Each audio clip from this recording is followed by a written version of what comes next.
উফ, একদম কোমর থেকে হাতটা সরান তো। গায়ে পড়ার স্বভাব কি মজ্জায় ঢুকে গেছে? হাত সরালে তো আপনি এখন বাসের ফ্লোরে শুয়ে গড়াগড়ি খেতেন।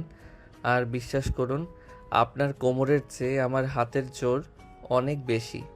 এখন কৃতজ্ঞতা দেখাবেন নাকি উল্টো ঝাড়ি দেবেন? অসভ্য, একদম অভদ্র একটা। সাহায্য করার নাম করে সুযোগ নিচ্ছেন। আপনি জানেন আমি কে? কে আপনি? বাসের হ্যান্ডেল স্পেশালিস্ট? সুযোগ আমি নেইনি আপু। সুযোগটা নিউটন সাহেব আর এই বাসের ব্রেক কষার টাইমিং করে দিয়েছে। এখন চুপচাপ দাঁড়িয়ে থাকুন, নইলে আবার ব্রেক কষলে কিন্তু এবার আমি কোলবালিশ বানিয়ে ফেলবো। আপনার সাহস তো কম না। মুখ সামলে কথা বলুন, নইলে এক চট দিয়ে আপনার 32টা দাঁত বাসের উইন্ডশিল্ড থেকে বাইরে পাঠিয়ে দেব। বাপরে, এত সুন্দর মুখে এত বিষ! ভয় পাবো নাকি আপনার চর খাওয়ার জন্য গালটা বাড়িয়ে দেব? ডিসিশন নিতে পারছি না তো। ঢাকার এই তপ্ত দুপুরে সদরঘাট টু মিরপুর রোডের শিকড় পরিবহনের ভেতরে তখন রীতিমতো এক ছোটোখাটো অগ্নিকাণ্ড শুরু হয়ে গেছে। আকাশ ঢাকা বিশ্ববিদ্যালয়ের শেষ বর্ষের ছাত্র, সেমিস্টার শেষ করে বাড়িতে ফিরছে। আর ইয়ানা স্মার্ট সুন্দরী এবং চরম মাত্রার জেদি এক নারী, যে কিনা আকাশের বড় বোন তিশার জানের জিগার বান্ধবী, কিন্তু তারা দুজনের কেউই কাউকে চিনে না। বাসের ইঞ্জিন আর মানুষের গাদাগাদি ভিড়ের মাঝে এই দুজনের কথার তুবড়ি ছুটছে। বাসের কন্ডাক্টর কাশেম ভাড়া নিতে এসে আকাশকে ইয়ানার কোমর জড়িয়ে ধরে থাকতে দেখে চোখ কপালে তুলল। ও মামা, এইটা বাস পার্ক না, হাতটা একটু আলগা করেন, মাইন্ড সে তো খারাপ ভাবতেছে। আরে ভাই, আপনিও কি ওনার মতো ভুল বুঝছেন? আপু তো উল্টে পড়ে যাচ্ছিল, আমি জাস্ট সেফটি বেল্টের মতো ওনাকে সেভ করলাম। এখন কি মানুষ বিপদে পড়লে সাহায্যও করবে না? কন্ডাক্টর ভাই, এই ছেলেটা একটা আস্ত পকেটমার আর ইফটিজার। এর নামে কেস দেওয়া উচিত। বাসের পেছন থেকে এক মুরব্বী যাত্রী ধমক দিয়ে বললেন, কি রে ছোকরা, মেরে গায়ে হাত দাও ওভাবে কেন? নামিয়ে দাও বলছি। আকাশ এক সেকেন্ডে মুখটা একদম ভোলা ভালা বাচ্চার মতো করে ফেল। বাসের ভিড় একটু কমতে পাশের সিটের একজন যাত্রী নেমে গেল। ইয়ানা গটগট করতে করতে গিয়ে জানালার পাশের খালি সিটটাতে বসলো। আকাশ তখন এক মুহূর্ত দেরি না করে ইয়ানার ঠিক পাশের সিটটা দখল করে ফেলল। সিট তো সারা বাসে আরও আছে, আমার পাশেই কেন বসতে হবে? কারণ আপনার পাশে বসলে এসি লাগে না, আপনার রাগেই চারপাশটা ঠান্ডা হয়ে যায়। আর তাছাড়া জানালার হাওয়া আমার খুব পছন্দ। আকাশ পকেট থেকে বড় বড় হেডফোন বের করে কানে লাগিয়ে নিল। ইয়ানা তখন হাত পাখা দিয়ে নিজেকে বাতাস করছে আর বিড়বিড় করে আকাশকে গালি দিচ্ছে। হঠাৎ আকাশ হেডফোনে গান শুনতে শুনতে আকাশ বাতাস কাঁপিয়ে জোরে জোরে গাইতে শুরু করলো। ওরে নীল দরিয়া, আমায় দে রে দে ছাড়িয়া। এই যে, গান থামান। আপনার এই ফাটল ধরা ড্রামের মতো গলার গান শুনে আমার কানের পর্দা ফেটে যাচ্ছে। আকাশ হেডফোন এক কান থেকে সরিয়ে বলে, কিছু বললেন? ও, রোমান্টিক গান শুনতে চাচ্ছেন? ঠিক আছে, পরেরটা আপনার জন্য। আকাশ আবার গাওয়া শুরু করলো। বিড়ি জ্বালাইলে, ওরে বিড়ি জ্বালাইলে। ইয়ানা আকাশের দিকে ব্যাগ উঁচিয়ে বলে, গান থামান বলছি। এটা পাবলিক বাস, আপনার বাপের ড্রয়িং রুম না। বাপের ড্রয়িং রুমে আমি গান গাই না আপু, নাচ করি।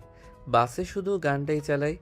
গান হলো মনের খোরাক, ডিস্টার্ব করবেন না তো। এভাবে কিছুক্ষণ যাওয়ার পর বাস থামার সময় হলো। বাস স্ট্যান্ডে থামার পর দুজনে এক ঝটকে নেমে পড়ল। সামনের একটা খালি রিক্সা দাঁড়িয়েছিল। ইয়ানা দৌড়ে গিয়ে রিক্সার হ্যান্ডেল ধরল আর ঠিক একই সময়ে আকাশ অন্য পাশে হ্যান্ডেলটা চেপে ধরল। এই যে ম্যাডাম, আমি আগে ধরেছি, ছাড়ুন। একদম মিথ্যা বলবেন না। আমি আগে হাত বাড়িয়েছি। জুনিয়ররা সবসময় লাইনের শেষে থাকে, এটা ভুলে যাবেন না। আপনারা আগে ডিসিশন লন কে যাইবেন, আমি কিন্তু গেলাম। ইয়ানা ও আকাশ একসাথে চিৎকার করে, এই না না মামা, দাঁড়ান। ঠিক আছে, আপনি কোথায় যাবেন শুনি? আমি যাব রায়বাড়ি। আপনার শোনার দরকার নেই। কি বললেন? রায়বাড়ি? মানে তিশা আপুদের বাড়ি? আমিও তো সেখানেই যাচ্ছি। ইয়ানা অবাক হয়ে আকাশের পা থেকে মাথা পর্যন্ত দেখলো। আপনি তিশার বাড়িতে যাবেন মানে? আপনি কি ওখানকার নতুন মালি নাকি তিশার ড্রাইভার? আকাশ দাঁতে দাঁত চেপে বলল, আমি তিশার আপন ছোট ভাই আকাশ, ঢাকা থেকে ফিরছি। আর তিশা আপু নিশ্চয়ই আপনার সেই বান্ধবী যাকে আমার মা অলক্ষী বলে চেনে। You idiot! ও মামারা, তোমরা উঠবা নাকি উঠবা না? ইয়ানার আকাশ রিকশায় উঠে বসে। রিকশা চলছে গ্রামের মেঠো পথ দিয়ে। ইয়ানার আকাশ রিকশার দুই কোণা এমনভাবেই বসেছে যেন মাঝখানে কোনো অদৃশ্য দেওয়াল তোলা। শোন আকাশ, তুই তিশার ভাই বলে বেঁচে গেলি, না হলে তোকে রিক্সা থেকে লাথি দিয়ে ফেলে দিতাম। আর শোন, বড়দের সম্মান করতে শিখিস। পাশে যা করেছিস ওটা যদি তিশাকে বলে দেই, তোর কপালে ঝাড়ুর বাড়ি আছে। আরে আপু, আপনি তো দেখি কথা দিয়ে জ্যান্ত মানুষকে জবাই করে দেন। আমার হাত আপনার কোমরে ছিল বলে বেঁচে গিয়েছেন, না হলে এখন ব্যান্ডেজ বেঁধে তিশা আপুর সামনে যেতে হতো। আর আমাকে ভয় দেখিয়ে লাভ নেই, তিশা আপু আমার হাতের পুতুল। পুতুল না ছাই, তুই একটা আস্ত বাদর। তিশা তোকে নিয়ে সবসময় কমপ্লেন করে, কিন্তু তুই যে সেই ছোট ভাই তা তো জানতাম না। কমপ্লেন তো করবেই, আমি তো ওনার দামি লিপস্টিক দিয়ে ক্রিকেট বলের রং করি। রিকশা এসে রায়বাড়ির বিশাল গেটের সামনে থামলো। বাড়ির ভেতর থেকে সানাইয়ের শব্দ আর হইচই শোনা যাচ্ছে। বারান্দায় দাঁড়িয়েছিল তিশা আর তার আরেক বান্ধবী জুলি। আকাশ আর ইয়ানাকে একসাথে রিকশা থেকে নামতে দেখে তিশার চোখ তো কপালে। আপু, এই তেরা আর ঝগড়াটে মেয়েটা আমাদের বাড়িতে কেন? একে বিদায় করো। তিশা, এই অসভ্য ছেলেটা কি সত্যিই তোর ভাই? একে তো চিড়িয়াখানায় রাখা উচিত ছিল। বাসে আমার কোমরে হাত দিছে, সুযোগ নেওয়ার চেষ্টা করেছিল। থাম তোরা। আকাশ, তুই ইনায়ের সাথে ঝগড়া করতে করতে আসলি? ও আমার কলিজার বন্ধু আর আজ থেকে এবারই স্পেশাল গেস্ট। আর ইনায়া, ও হলো আমার সেই পাগলা ভাই আকাশ। কিন্তু বুঝলাম না তোরা একসাথে কি করে। জুলি ফিস ফিস করে ইয়ানাকে বলে, ইনায়া, তিশার ভাই তো হেভি হ্যান্ডসাম রে, একদম হিরো। ঝগড়া করে লাভ নাই, পটানোর চেষ্টা কর। ইয়ানা জুলিকে কোনোই দিয়ে গুঁতো মেরে বলে, চুপ কর জুলি, হিরো না ছাই, একটা আস্ত মাফিয়া আর ইফটিজার। আকাশ ইয়ানার দিকে তাকিয়ে তার পকেট থেকে সেই হেডফোনটা বের করে আবার কানে লাগালো। বুড়ি আপু, খেলা তো কেবল শুরু। এই বাড়িতে থাকতে হলে এখন আমার গান শুনেই দিন কাটাতে হবে। কোমরের ব্যথাটা কমেছে তো? বাড়ির ভেতর থেকে তখন আকাশের মা রাহেলা বেগম আর পপি ফুপি, পাড়ার গসিপ কুইন, বেরিয়ে এলেন। পপি ফুপি ইয়ানাকে দেখে চশমার উপর দিয়ে একটা টিপ্পনি কাটলেন। ওমা, তিশার বান্ধবী তো দেখি মাশাআল্লাহ। তা আকাশ, তুই এই মেয়েটার সাথেই রিক্সা করে আসলি? গ্রামের মানুষ তো খারাপ কথা বলবে রে বাবা। ফুপি, খারাপ কথা বলার আগে আমি কানে হেডফোন গুঁজে দেব। আর এই মেয়েটার সাথে আমার কোনো সিন নাই। এ হলো একটা দজ্জাল সিনিয়র। ইয়ানা আকাশের দিকে অগ্নি দৃষ্টি হানে। তিশা, আমি ভেতরে যাচ্ছি। তোর ভাইকে সামলে রাখিস, নইলে কোনো একদিন একে আমি ভাতের সাথে চিবিয়ে খেয়ে ফেলবো। ইয়ানা গটগট করে ভেতরে ঢুকে গেল। আর আকাশ তার টলি টেনে বাঁকা হেসে মনে মনে বলল, বোনের সিনিয়র বান্ধবী যখন নিজের বাড়িতেই বন্দি, তখন দিনগুলো বেশ ইন্টারেস্টিং কাটবে। ইয়ানা উপরে উঠে ড্রেসিং টেবিলের সামনে সাজছিল। তখনই আকাশ দৌড়ে এসে ইয়ানাকে ধাক্কা মেরে বলে, সুইটি আপু, ড্রেসিং টেবিলটা কি আপনার বাপের সম্পত্তি? একটু সরুন তো। বড় বোন তিশার এঙ্গেজমেন্ট বলে কথা। আমার হ্যান্ডসাম হওয়াটা জাতীয় স্বার্থে জরুরি। বাপের সম্পত্তি না হলেও এখন আমার দখলে। আর শোন আকাশ, বড়দের ওপর মেজাজ দেখাস না। তোর এই বানরের মতো চুলে জেল মাখলে তোকে চিড়িয়াখানার পলাতক আসামি ছাড়ার কিছুই মনে হচ্ছে না। চিড়িয়াখানার আসামি? আপনি তো আয়নায় নিজের মুখ দেখেননি। যা মেকআপ ঘষছেন তাতে আপনার বয়সের ভাঁজ ঢাকতে গিয়ে তো সিভিল ইঞ্জিনিয়ার লাগবে। একটু সাইড দিন, আমার চুলে স্পাইক করতে হবে। স্পাইক করবি না ছাই করবি, মেকআপ আমি করি না। মেকআপ আমি করি বা না করি, তোর মতো পিচ্ছি জুনিয়রদের দিয়ে আমি ঘর মোছাবো। মনে রাখিস তিশা, তোর এই বাদর ভাইটাকে আমার সামনে থেকে সরা, নইলে আমি আজ মেকআপ বক্স দিয়ে ওর মাথা ফাটাবো। রায়বাড়ির অন্তর্মহলে এখন যেন রণক্ষেত্রে সাইরেন বাজছে। তিশার এঙ্গেজমেন্ট উপলক্ষে বাড়ি ভর্তি মানুষ। ইয়ানা আকাশের বাবার পরম বন্ধু আজমল সাহেবের একমাত্র মেয়ে। ইয়ানার মানেই আর বাবা ব্যবসায়িক কাজে বাইরে থাকায় মেয়েকে নিজের বন্ধুর কাছে পাঠিয়ে দিয়েছেন, যাতে সে একটু আনন্দ পায় এবং তার বিয়ের ব্যাপারেও কথা তোলা যায়। কিন্তু আকাশের জন্য ইয়ানা মানেই এক অলক্ষী বড় বোন। ড্রেসিং টেবিলের আয়না নিয়ে দুজনের এই টানাটানি দেখে তিশার বান্ধবী জুলিয়ার ছোট বোন সারা আড়ালে মুখ টিপে হাসছে। আকাশের মেজাজ আজ সপ্তমে, কারণ ইয়ানা তাকেই পাত্তাই দিচ্ছে না। তিশা অন্য ঘর থেকে চিৎকার করে, আকাশ, ইনাকে একদম চালাবি না। আজ ওর মেকআপ নিয়ে একদম কথা বলবি না। ও এমনিতেই অনেক কষ্ট করে সেজেছে। আকাশ আয়নার সামনে নিজের শার্টের কলার ঠিক করতে করতে বলে, কষ্ট করে সেজেছে নাকি আমাদের সাজা দিচ্ছে সেটাই বুঝছি না আপু। এই দজ্জাল ইনায়া যদি মেকআপ করে পরি সেজে বসে থাকে, তবে আমাদের হবু দুলাভাই তো বিয়ের আগে এঙ্গেজমেন্ট থেকেই পালাবে। ইয়ানা আকাশের হাতের জেলটা কেড়ে নিয়ে বলে, বেশি কথা বলিস না তো, তুই বরং নিচে গিয়ে কাশেমকে সাহায্য কর। বড়দের মাঝে থাকার কোনো প্রয়োজন নেই তোর, যা এখান থেকে। সন্ধ্যা গড়িয়ে রাত নামতেই রায়বাড়ি ঝলমলে আলোকসজ্জায় এক মায়াবী রূপ নিল। গেট থেকে ড্রয়িং রুম পর্যন্ত সবখানে রজনীগন্ধার সুবাস। মেহমানরা আসতে শুরু করেছে। আকাশের বাবা চৌধুরী সাহেব গম্ভীর মেজাজে অতিথিদের অভ্যর্থনা জানাচ্ছেন, আর মা রাহিলা বেগম তদারকি করছেন খাবারের। ঠিক এই সময় ড্রয়িং রুমের কোণে চশমা মুছতে মুছতে প্রবেশ করলেন পাড়ার গসিপ কুইন পপি ফুপি। তার সাথে এসেছে আকাশের বন্ধু আবরার এবং বাড়ির বিশ্বস্ত ছোট ভাই কাশেম। এঙ্গেজমেন্টের আনুষ্ঠানিকতা শুরু হবার পালা। তিশাকে লাল বেনারসিতে সাজিয়ে মাঝখানে সোফাতে বসানো হয়েছে। তার পাশে ইয়ানা লাল কারুকাজ করা শাড়িতে দাঁড়িয়ে যেন পুরো অনুষ্ঠানের মধ্যমণি হয়ে উঠেছে। তার লম্বা চুলে জড়ানো বেলি ফুলের মালা আর কানে ঝোলানো বড় ঝুমকা, সব মিলিয়ে ইয়ানাকে আজ আসলেও ভীষণ মায়াবী লাগছে। আকাশ দরজার আড়ালে দাঁড়িয়ে অপলক চেয়ে রইল কিছুক্ষণ, কিন্তু যেই ইয়ানা তার দিকে তাকিয়ে একটা বিজয়ী হাসি দিল, অমনি আকাশের জেদ চড়ে গেল। আপনার আকাশের কানের কাছে ফিসফিস করে বলে, মাম্মা, ইনায়া আব্বুকে তো আজ কড়া মাল লাগছে। তুই কি শিওর ঝগড়াই করবি নাকি একটু লাইনে আসবি? কড়া মাল না ছাই, এখন দেখবি আমি এই মালকে কিভাবে পাবলিকলি রোস্ট করি। কাশেম, ওই স্পিকারটা তিশাপুর সোফার নিচে ঠিকঠাক লাগিয়েছিস তো? জি মামা, রিমোট কন্ট্রোল আপনার পকেটে। তিশার হবু বর শাফিন আর তার পরিবার যখন আংটি নিয়ে এগিয়ে এলো, তখন পুরো ঘরে পিনপতন নীরবতা। শাফিন তিশার দিকে তাকিয়ে হাসছে।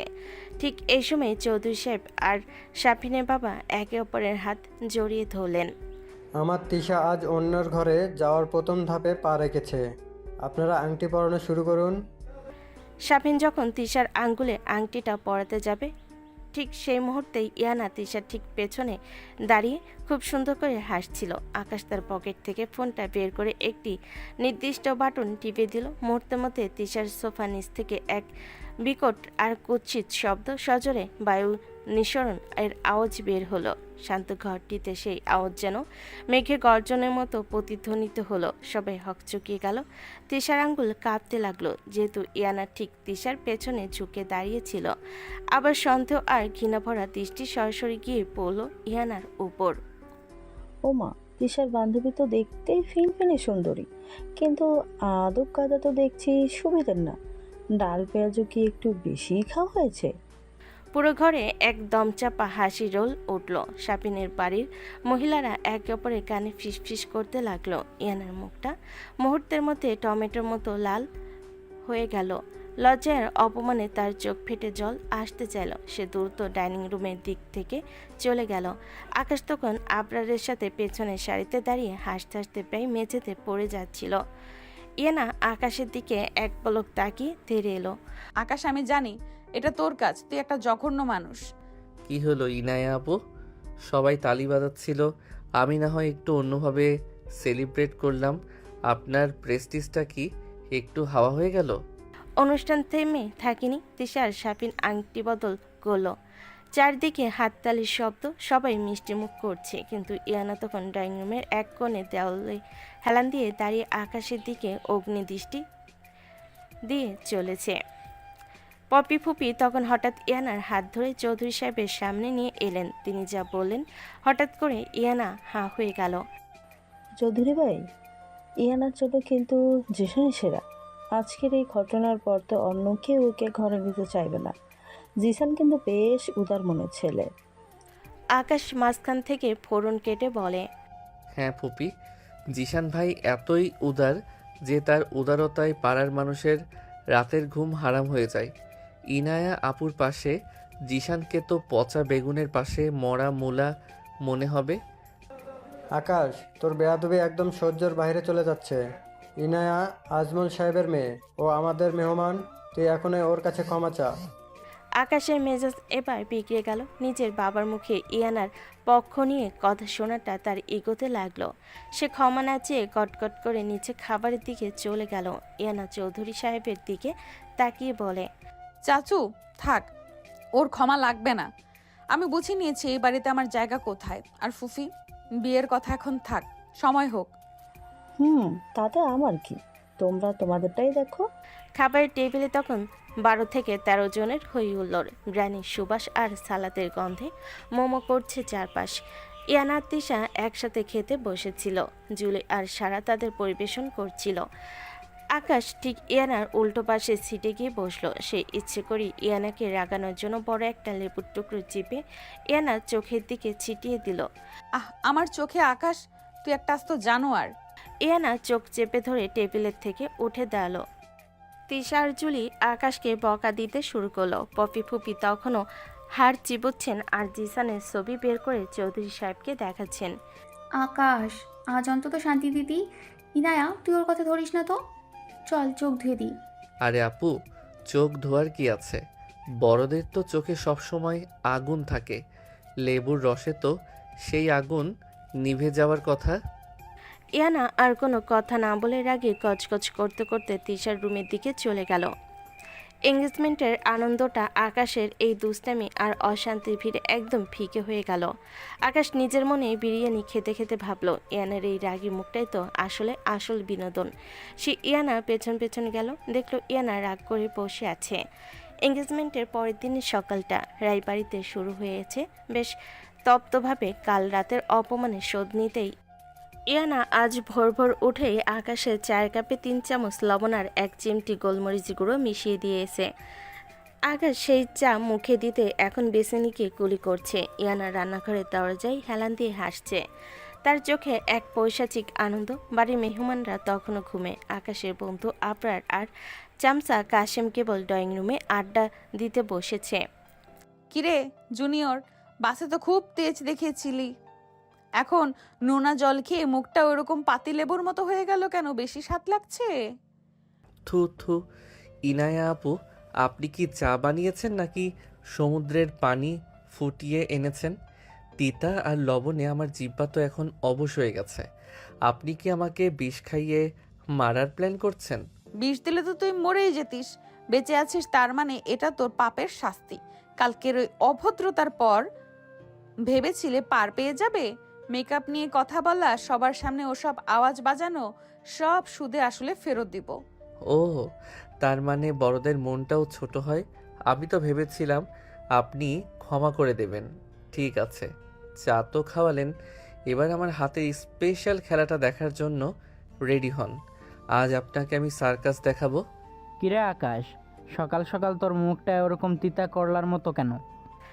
আকাশ গামছা দিয়ে মুখ মুছতে মুছতে বলে, তিতা না মামা, এটা হলো ইনায়া স্পেশাল নোনা চা। উনি মনে করেছেন আমাকে লবণ খাইয়ে জব্দ করবেন। কাশেম, ইনায়া আপু কি বাথরুমে ঢুকেছে?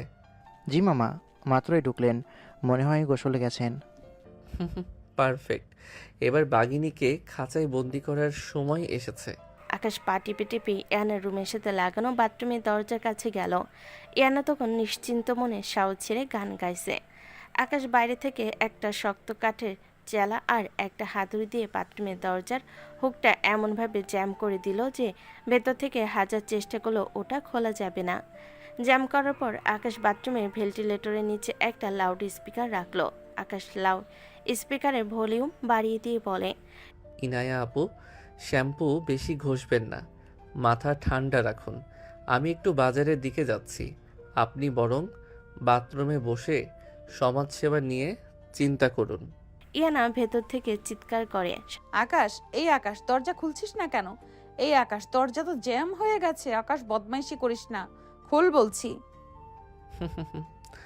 মামা কাশেম, গানটা প্লে করো তো। সাথে সাথে ভেন্টিলেটরের নিচে রাখা স্পিকারটা বিকট শব্দে গান বাজতে শুরু করলো। পিঞ্জিরায় পোষা পাখিরে। ইয়ানা ভেতর থেকে দরজায় ধূপধাপ লাথি মারছে আর চেঁচাচ্ছে, কিন্তু গানের আওয়াজে তার চিৎকার কারো কানে পৌঁছাচ্ছে না। পপি ফুপি তখন ড্রয়িং রুমে বসে চৌধুরী সাহেবের সাথে কথা বলছিলেন। তিনিও গানের আওয়াজ শুনে অবাক। ওমা, তিশার বাপ, তোমার ছেলে কি সাত সকালে গানের বাউল হয়ে গেল নাকি? এত আওয়াজ কিসের? আকাশ, গান কমা বলছি। ইনায়া কোথায়? ঠিক এই সময় গেটে এক জমকালো এন্ট্রি হলো। সাদা শার্ট আর চশমা পরা এক লোক, হাতে এক বিশাল মিষ্টির প্যাকেট আর এক তোড়া গোলাপ ফুল নিয়ে হাজির। এই সেই জিসান, যার কথা পপি ফুপি বারবার বলেছিলেন। জিসান এসে খুব স্মার্টলি পপি ফুপি আর চৌধুরী সাহেবকে সালাম দিল। আসসালামু আলাইকুম, আমি জিশান। পপি ফুপি বলেছিলেন ইনায়া এখানে আছে, তাই ভাবলাম দেখা করে যাই। আকাশের জিসানকে দেখা মাত্রই মেজাজ বিকে গেল। ওরে আমার হবু দুলাভাই, জিশান ভাই, আপনার এই মিষ্টির প্যাকেট দেখে তো মনে হচ্ছে আপনি বিরিয়ানি চুরি করে এনেছেন। তা ইনায়া আপুর সাথে দেখা করবেন? উনি তো এখন নির্জনে আছেন। নির্জনে মানে? কোথায় উনি? আকাশ ইশারায় কাশিমকে কিছু একটা বলল। কাশিম দ্রুত গিয়ে বাগানের ড্রেন থেকে একটা বড়সড় মরা তেলাপোকা আর জ্যান্ত একটা টিকটিকি কৌটায় ভরে আনলো। জিসান তখন ড্রয়িং রুমের সোফায় বসে ইয়ানোর জন্য অপেক্ষা করছিল। আকাশ পেছন থেকে গিয়ে খুব কায়দা করে টিকটিকিটা জিসানের শার্টের কলারের ভেতর ছেড়ে দিল। জিশান ভাই, আপনার পিঠে মনে হয় একটা মাছি বসেছে, আমি একটু ঝেড়ে দেই? আরে না না, থাক, আমি ঠিক। ওরে বাপরে, এ কি সুড়সুড়ি দিচ্ছে কেন? ও মাই গড, পিঠের ভেতর কিছু একটা নড়ছে। জিসান হঠাৎ পাগল হয়ে সোফা থেকে লাফিয়ে উঠল। সে ড্রয়িং রুমের মাঝখানে দাঁড়িয়ে শার্টের ভেতর হাত ঢুকিয়ে দিয়ে লাফালাফি আর নাচ শুরু করলো। তার চশমাটা ছিটকে পড়ল পপি ফুপির কোলের ওপর। ওরে মাগো, বাঁচাও, কামড়াচ্ছে, ভেতরের সাপ নাকি এটা, বাঁচাও। ওমা, জিশান বাবাজির কি মেয়েকে রোগ উঠলো নাকি? ও তিশার বাপ, ধরো ধরো। আকাশ হাসি চেপে গম্ভীর মুখে বলে, ফুপি, মৃগিনা, জিশান ভাই মনে হয় খুশিতে ড্যান্স দিচ্ছেন। ইনায়া আপু দেখলে তো এখনই ফিদা হয়ে যেতেন। জিসান তখন হাহাকার করতে করতে শার্ট খুলে ফেলল। তখন দেখা গেল তার পিঠে একটা টিকটিকি লেজ নাড়ছে। লজ্জার অপমানে জিসান আর এক মুহূর্ত দাঁড়ালো না। মিষ্টি প্যাকেট ফেলে দিয়ে সে এক দৌড়ে গেট দিয়ে বেরিয়ে গেল। আকাশ তখন আবিরের সাথে তালি বাজিয়ে হাসছে। হাসাহাসি থামিয়ে আকাশ এবার ইয়ানার রুমের দিকে গেল। আধা ঘন্টা পর সে দরজার জ্যামটা খুলে দিল। ইয়ানা ভেজা চুলে তোয়ালে জড়িয়ে রাগে কাঁপতে কাঁপতে বেরিয়ে এলো। তার চোখে মুখে রাগ একদম আগ্নেয়গিরি হয়ে আছে। ইয়ানা আকাশের দিকে তেড়ে গিয়ে তার শার্টের কলার ধরল। আকাশ, তুই কি মানুষ নাকি জানোয়ার? বাথরুমে আটকে গান বাজাচ্ছিস? আমি যদি এখন অসুস্থ হয়ে পড়তাম? আকাশ ইয়ানাকে এক ঝটকায় দেওয়ালের সাথে চেপে ধরল। অসুস্থ হওয়ার কি আছে? সিনিয়রদের একটু নির্জনে চিন্তা করার সুযোগ করে দিলাম। আর শুনুন, আপনার ওই রত্ন জিশান ভাই তো আপনার ড্যান্স দেখে পালিয়ে গেছেন। লোনা চা খাওয়ানোর সাহস তো বেশ বেড়েছে আপনার। ইয়ানা আকাশের হাতের বাঁধন থেকে ছাড়ানোর চেষ্টা করে। তুই কেন আমার সম্বন্ধটা নষ্ট করেছিস? তোর সমস্যা কি? আকাশ ইয়ানার চোখের খুব কাছে গিয়ে বাঁকা হাসলো। সমস্যা হলো, এই রায়বাড়ি আমার এলাকা, আর আমার এলাকায় থাকতে হলে ইনায়া আপুকে শুধু আমার জ্বালাতনই সহ্য করতে হবে। কোনো জিশান ফিশান এখানে টিকবে না। অসভ্য, তুই একটা আস্ত গুন্ডা। গুন্ডা বলেই তো বাসের সেই কোমর ধরাটা এখনো মনে আছে আপনার? এখন যান, চুল শুকান গে, নইলে ঠান্ডা লেগে মরলে পপি ফুপি আবার আমাকে দায়ী করবে। আকাশ ইয়ানাকে ছেড়ে দিয়ে বাঁকা হেসে ঘর থেকে বেরিয়ে গেল। ইয়ানা দেয়ালের ওপর হাত চাপড়ে রাগে গজগজ করতে লাগলো।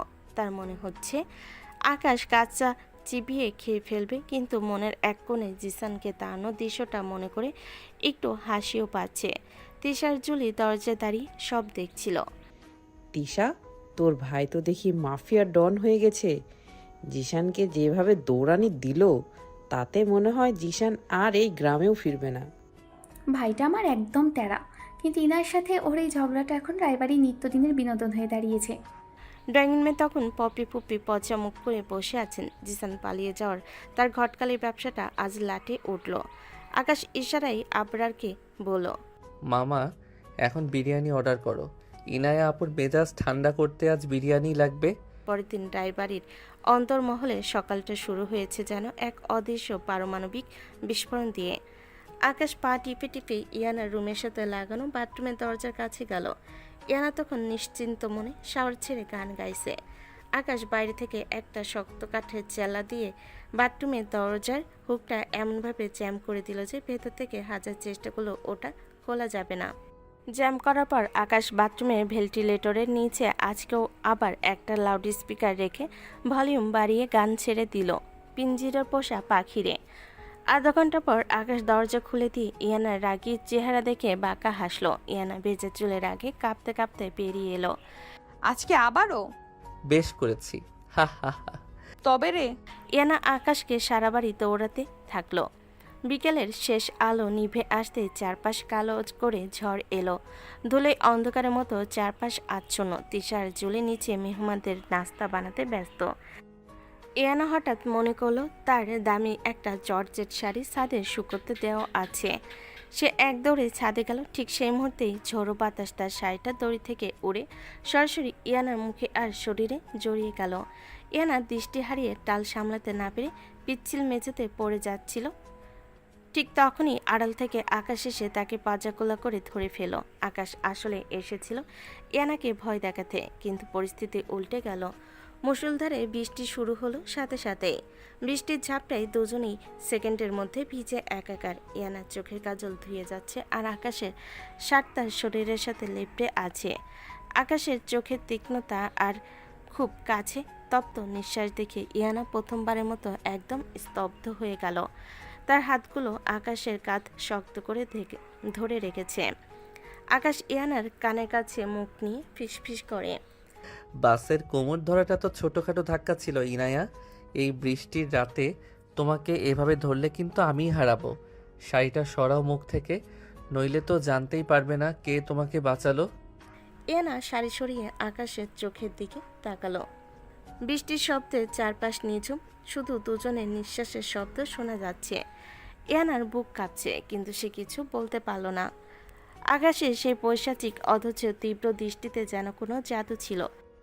কয়েক মুহূর্তের এই অনিচ্ছাকৃত রোমাঞ্চ যেন রায়বাড়ির ছাদকে স্তব্ধ করে দিল। এরপর আকাশ হঠাৎ তাকে ছেড়ে দিল। ইয়ানা মেঝেতে পড়ে চেঁচাতে লাগলো, ও মাগো, কি ব্যথা! অসভ্যই তোর একটা! এইভাবে ফেললি কেন? রাতে ডিনার টেবিল, 12 থেকে 13 জনের বিশাল বাহিনী। চৌধুরী সাহেব মাঝখানে গম্ভীর মুখে বসে আছেন। টেবিলে বিরিয়ানি আর রোস্টের সুবাস। আর আবরার আর কাশেম আকাশের ঠিক পাশে বসে ইশারা করছে। আকাশ ছাদের ঘটনার পর কেমন জানি একটু অন্যমনস্ক ছিল, কিন্তু ইয়ানাকে রাগানোর সুযোগ সে ছাড়বে না। আবরার আকাশের কানে কাছে ফিসফিস করে, ইনায়া আপু তোর দিকে বারবার তাকাচ্ছে, নিচে পা দিয়ে একটু খোঁচা দে না, ঝগড়াটা আবার শুরু হোক। আকাশ মাথা নাড়িয়ে ধীরে ধীরে টেবিলের নিচে পা বাড়িয়ে দিল। সে ভেবেছিল ইয়ানার পায়ের পাতা খুঁজে পাবে, কিন্তু অন্ধকারে আর উত্তেজনায় আকাশের পা গিয়ে লাগলো সোজা পপি পপির পায়ে। আকাশ বেশ জোরে সোরে একটা খোঁচা দিল। পপি পপি হঠাৎ প্লেট ফেলে চিৎকার করে লাফিয়ে উঠলেন, ও মা গো, তিশার বাপ রক্ষা করো গো! তোমার ছেলে তো দেখি টেবিলে বসে সবার সামনে আমার পা টিপছে। অসভ্য ছেলে কোথাকার! পুরো ডাইনিং টেবিলে পিনপতন নীরবতা, তারপরে হাসি রোল পড়ল। চৌধুরী সাহেব রাগে আকাশকে এক ধমক দিলেন, আকাশ, তোর বেয়াদবি একদম সহ্যের বাইরে চলে যাচ্ছে। পপি ফুপির কাছে মাপ চা। ফুপি, আমি আসলে একটা মশা মারতে গিয়েছিলাম। ইয়ানা টেবিলের ওপাশ থেকে মুখ টিপে হাসছে। সে টেবিলের নিচ দিয়ে আকাশ পায়ে এক প্রচণ্ড চিমটি কাটল। আকাশ যন্ত্রণায় কুকড়ে গেল, কিন্তু আওয়াজ করতে পারল না। তিশা আর জুলি নিজেদের রুমে বসে এসব ঘটনা পর্যবেক্ষণ করছিল। তারা শিওর যে আকাশ আর ইয়ানার মধ্যে কিছু একটা চলছে। তারা ঠিক করলো আকাশকে দিয়ে ইয়ানার ঘরে কোনো চিরকুট বা ফোনে রোমান্টিক গান সেট করাবে। তারা ভাবলো এটাই ভালোবাসার প্রথম ধাপ। কিন্তু রাত গভীর হলে যখন জুলি আর তিশা আড়াল থেকে আকাশ আর ইয়ানার কথা শোনার চেষ্টা করলো, তখন দেখা গেল এক ভিন্ন চিত্র। আকাশ তার ঘরে আবরারের সাথে বসে হাসাহাসি করছে। মামা, ছাদের উপর ওই দজ্জালটাকে যে ভয়টা দেখিয়েছি না, আজও সারা রাত ঘুমাতে পারবে না। আমি তো জাস্ট ওকে জব্দ করার জন্য ওরকম নাটক করেছি। ওর মতো সিনিয়রের প্রতি আমার বিন্দুমাত্র আগ্রহ নেই। এদিকে ইয়ানা তার ঘরে সারাকে বলছে, আরে আকাশ তো একটা পিচ্চি বাঁদর, ছাতে ওটা ছিল স্রেফ দুর্ঘটনা। ওর এই দাপট দেখলে আমার শুধু হাসি পায়। ওর প্রেমে পড়া তো দূরের কথা, ওর হাসি দেখলেই আমার পিত্তি জ্বলে যায়। বন্ধুরা আর বাড়ির বড়রা তখন বিয়ের সানাই শোনার স্বপ্নে বিভোর। আকাশ আর ইয়ানা তখন একে অপরকে কিভাবে কাল আরও বেশি জ্বালানো যায় সেই প্ল্যান করতে করতে ঘুমিয়ে পড়ল। দুজনের হৃদয়ে কোনো আগ্রহ নেই, আছে শুধু একরাশ ঝগড়া আর জেদ। ধুর, ওরা তো কেউ কাউকে দেখতেই পারে না, আমরা আরও কি ভাবলাম। সেই তো, হাই কপাল। পরের দিন রায়বাড়িতে আজ তিশার গায়ে হলুদ। সকাল থেকেই কাঁচা হলুদ আর গাঁদা ফুলের সুবাসে বাড়ি মম করছে। দোতলার বারান্দা থেকে নিচতলা পর্যন্ত হলুদ কাপড়ে সাজানো হয়েছে। কিন্তু এই উৎসবের মাঝেও আকাশ আর ইয়ানার মধ্যকার তৃতীয় বিশ্বযুদ্ধ থামার কোনো লক্ষণ নেই। আকাশ মেহমান সামলানোর ফাঁকে ফাঁকে সুযোগ খুঁজছে কিভাবে ইয়ানাকে একটু চালানো যায়। ইয়ানা তার ঘরে একা আয়নার সামনে দাঁড়িয়ে হলুদ রঙের একটা দামি জামদানি শাড়ি পরার আপ্রাণ চেষ্টা করছে সে। কুচিগুলো কিছুতেই ঠিক হচ্ছে না। ইয়ানার কপালে বিরক্তির ঘাম। ঠিক সেই মুহূর্তে দরজাটা হুট করে খুলে গেল। কোনো নক না করেই ভেতরে ঢুকে পড়ল আকাশ। ইয়ানা চমকে উঠে শাড়ির আঁচলটা গায়ে জড়িয়ে নিল, বলে, আকাশ তুই তুই ভেতরে আসলি কেন? আর এই বাড়িতে কি দরজা নক করার নিয়ম নেই? আকাশ হাতে একটা পারফিউমের বোতল নিয়ে বাঁকা হেসে বলে, নিয়ম তো আপনার জন্য আপু, আমার জন্য তো এই বাড়িটাই রাজত্ব। তা শাড়িটা তো দেখি আপনাকে পেঁচিয়ে ধরেছে, নাকি আপনি শাড়িকে পেঁচিয়েছেন? কুচিগুলো তো একদম তালগোল পাকিয়ে আছে। তোর জ্ঞান দিতে হবে না। তুই এখন এখান থেকে যাবি নাকি আমি চিৎকার দিব? আকাশ ধীরে ধীরে ইয়ানার দিকে এগিয়ে গিয়ে বলে, চিৎকার দিলে পপি ফুপি এসে দেখবে জুনিয়র ভাই তার সিনিয়র আপুকে শাড়ি পরাতে সাহায্য করছে। খারাপ তো হবে না দৃশ্যটা, তাই না? আকাশ ইয়ানার খুব কাছে গিয়ে দাঁড়ালো। ইয়ানার নিঃশ্বাস আটকে আসছে। আকাশ হঠাৎ নিচু হয়ে ইয়ানার হাতের শাড়ি কুচিগুলো নিজ শক্ত হাতে ধরে ফেলল। আকাশ, কি করছিস? চুপচাপ দাঁড়ান, বড়দের বুদ্ধি কম থাকলে ছোটদেরই কাজ করে দিতে হয়। আকাশ খুব নিপুণভাবে শাড়ি কুচিগুলো সেট করে দিল। ইয়ানার পেটের কাছে আকাশের আঙ্গুলের হালকা স্পর্শ লাগতে সে শিউরে উঠল। আয়নায় দুজনের প্রতিচ্ছবি, আকাশের দীর্ঘদেহী কাঠামো আর ইয়ানার মায়াবী রূপ। কয়েক সেকেন্ডের জন্য ঘরের পরিবেশ একদম থমকে গেল। আকাশ কুচিগুলো ইয়ানার কোমরে গুজে দিয়ে তার কানের কাছে মুখ নিয়ে ফিসফিস করলো, শাড়ি তো পরিয়ে দিলাম বড়ি আপু, কিন্তু আজ হলুদের অনুষ্ঠানে কোনো অঘটন ঘটালে এবার কিন্তু বাথরুম নয়, সোজা ছাদের চিলেকোঠায় বন্দি করব। আকাশ ঘর থেকে গট গট করে বেরিয়ে গেল। ইয়ানা আয়নার দিকে তাকিয়ে রইল। তার বুকটা তখনও টিপটিপ করছে। আকাশের এই রূপটা সে আগে কখনো দেখেনি। বাড়ির লনে হলুদের বিশাল স্টেজ সাজানো হয়েছে। তিশা আর শাফিন মাঝখানে বসে আছে। মেহমানরা হলুদ মাখিয়ে দিচ্ছে। আকাশ আর তার বন্ধু আবরারের সাথে এক কোণে দাঁড়িয়ে আড্ডা মারছিল। মাম্মা, ইনায়া আপু তো এখনো নিচে আসেনি। জিসানকে তো তাড়িয়ে দিলি, এখন আপু যদি তোর উপর রাগ করে অন্য কারোর সাথে হাসাহাসি করে? করুক না, আমার কি? আমি কি ওনার বডিগার্ড নাকি? ঠিক তখনই ইয়ানা সিঁড়ি দিয়ে নেমে এলো। হলুদ জামদানি হাতে, কাছের চুড়ি, কপালে একটা ছোট্ট কালো টিপ আর চুলে গাঁদা ফুলের মালা। সিঁড়ি দিয়ে নামার সময় ইয়ানাকে দেখে পুরো আসর যেন স্তব্ধ হয়ে গেল। আকাশ গ্লাসের শরবতে চুমুক দিতে গিয়ে থেমে গেল। তার চোখের পলক পড়ছে না। এই সেই ঝগড়াটে ইয়ানা, যাকে সে সারাক্ষণ বুড়ি বলে খেপায়। আকাশে মনে হলো তার পায়ের তলা থেকে যেন মাটি সরে যাচ্ছে। আপনার আকাশকে ধাক্কা দিয়ে বলে, মাম্মা, হাঁ করে কি দেখছিস? মাছি ঢুকবে তো মুখে। ইনায়া আপু তো আজ আগুন লাগিয়ে দিয়েছে। আকাশ নিজেকে সামলে নিয়ে অস্পষ্ট স্বরে বলে, তোর মেকআপের কারসাজি সব কিছুই না। যদিও আকাশের বুক তখন সাইরেন বাজাচ্ছে, হলুদ মাখানো পর্ব চলছে। পপি ফুপি তখন হাতে হলুদের বাটি নিয়ে ইয়ানার পাশে দাঁড়ালেন। ইনামা, তোর জন্য জিসান না হলেও আমার বোনের দাওয়ার কিন্তু একদম রাজপুত্র। আকাশ, তুই তোর আপুর জন্য শরবতটা নিয়ে আয় তো। আকাশ তখন শরবত নিয়ে এলো ঠিকই, কিন্তু তার মাথায় তখন শয়তানি বুদ্ধি। সে ইয়ানার শরবতের গ্লাসে ইশারায় কাশেমকে দিয়ে একটু কাঁচামরিচের রস মিশিয়ে দিল। ইয়ানা এক চুমুক দিতেই বিষম খেলো। আহ, ঝাল। আকাশ, তুই কি এটাতেও কিছু মিশিয়েছিস? ঝাল? ওহ, মেকআপের ঝাল মনে হয় গ্লাসে লেগেছে আপু। ফুপি, ইনায়া আপু মনে হয় ঝাল খেতে খুব পছন্দ করে। ওনাকে আরও একটু মরিচ ভর্তা দিন তো। ইয়ানার আগে আকাশের পায়ে তার হিল জুতো দিয়ে এক প্রচণ্ড পাড়া দিল। আকাশ যন্ত্রণায় উফ করে উঠল, কিন্তু সবার সামনে চিৎকার করতে পারল না। কি হলো তোদের?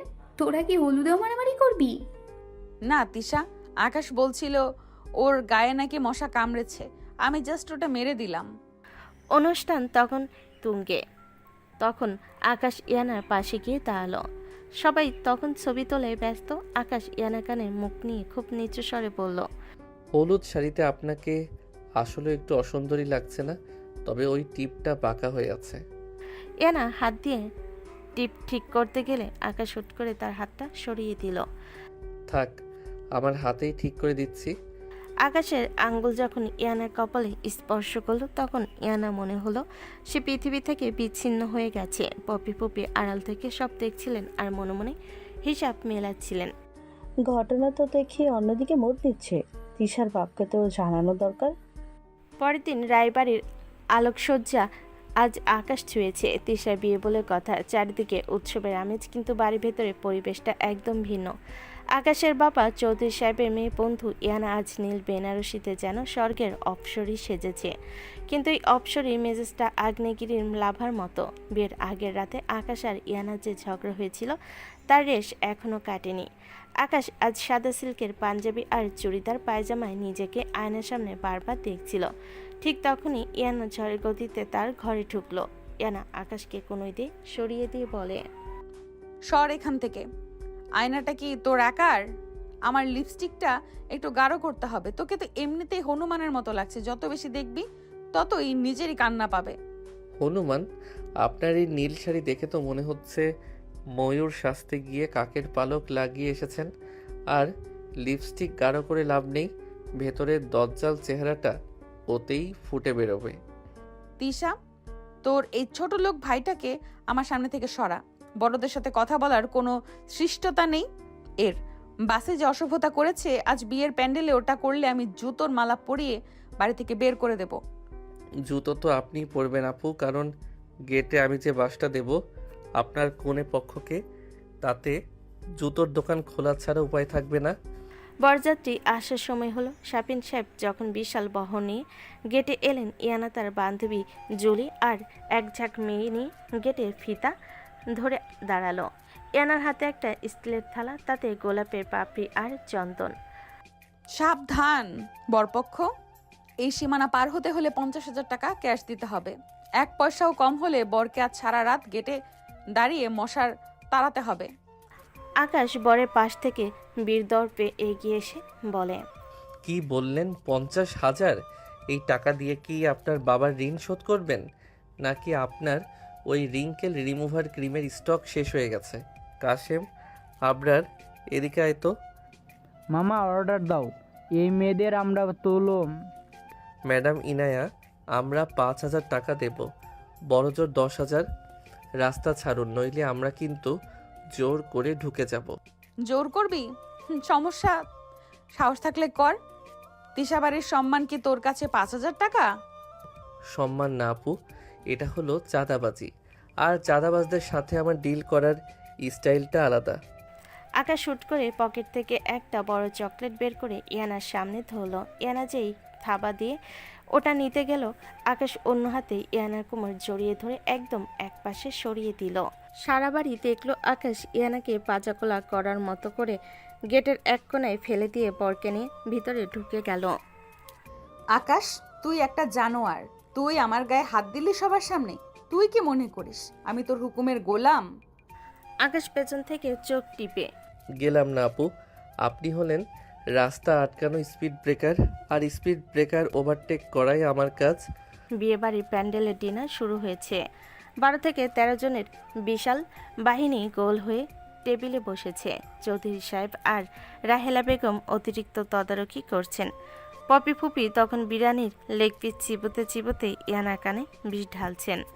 ইনামা, ছেলেটা তো আসলেও বড্ড তারা। আজমল ভাইকে কি জানাবো যে আকাশ তোকে এভাবে হেনস্থা করেছে? ইয়ানা আকাশের দিকে অগ্নিদৃষ্টি হেনে বলে, ফুপি, ওর বিচার আমি নিচেই করব। ও ভেবেছে গেট দিয়ে ঢুকে জয় করে ফেলেছে। এখনো জুতোর চুরির সিন বাকি আছে। আকাশ ইয়ানার ঠিক উল্টো দিকে পিলাটে বড় একটা কাঁচামরিচ কামড় দিয়ে বলে, জুতো চুরি করতে হলে তো বুদ্ধি লাগে, আপনার ওই মগজে তো শুধু লিপস্টিক আর ঝগড়া ভরা। আমার দুলাভাইয়ের জুতো যদি আপনি ছুঁতে পারেন তবে আমি আপনাকে আমার এই দামি ঘড়িটা উপহার দেব। তোর ঘড়ি তুই নিজের পকেটে রাখ। আমি জুতো চুরি করবই, আর তুই শুধু দাঁড়িয়ে থেকে আঙুল চুষবি। ইয়ানা হুট করে টেবিলে নিচ দিয়ে আকাশের পায়ে একটা কষে লাথি মারল। আকাশ যন্ত্রণায় উফ করে উঠল, কিন্তু সবার সামনে মুখ খুলতে পারল না। সে পাল্টা পা বাড়ি ইয়ানার শাড়ির নিচে খোঁচা দিতে গিয়ে ভুল করে পাশের ফুপির পায়ে খোঁচা দিয়ে বসলো। ও মা গো, তিশার বাপ, তোমার ছেলে তো দেখি টেবিলের নিচে আমার পা টিপছে। এই বয়সে হয়েছেও আমাকে শান্তি দিচ্ছে না। আকাশ, তোর কি আদব কায়দা সব ঢাকা বিশ্ববিদ্যালয়ে ধুয়ে এসেছিস? পপি ফুপির কাছে এখনই মাপ চা।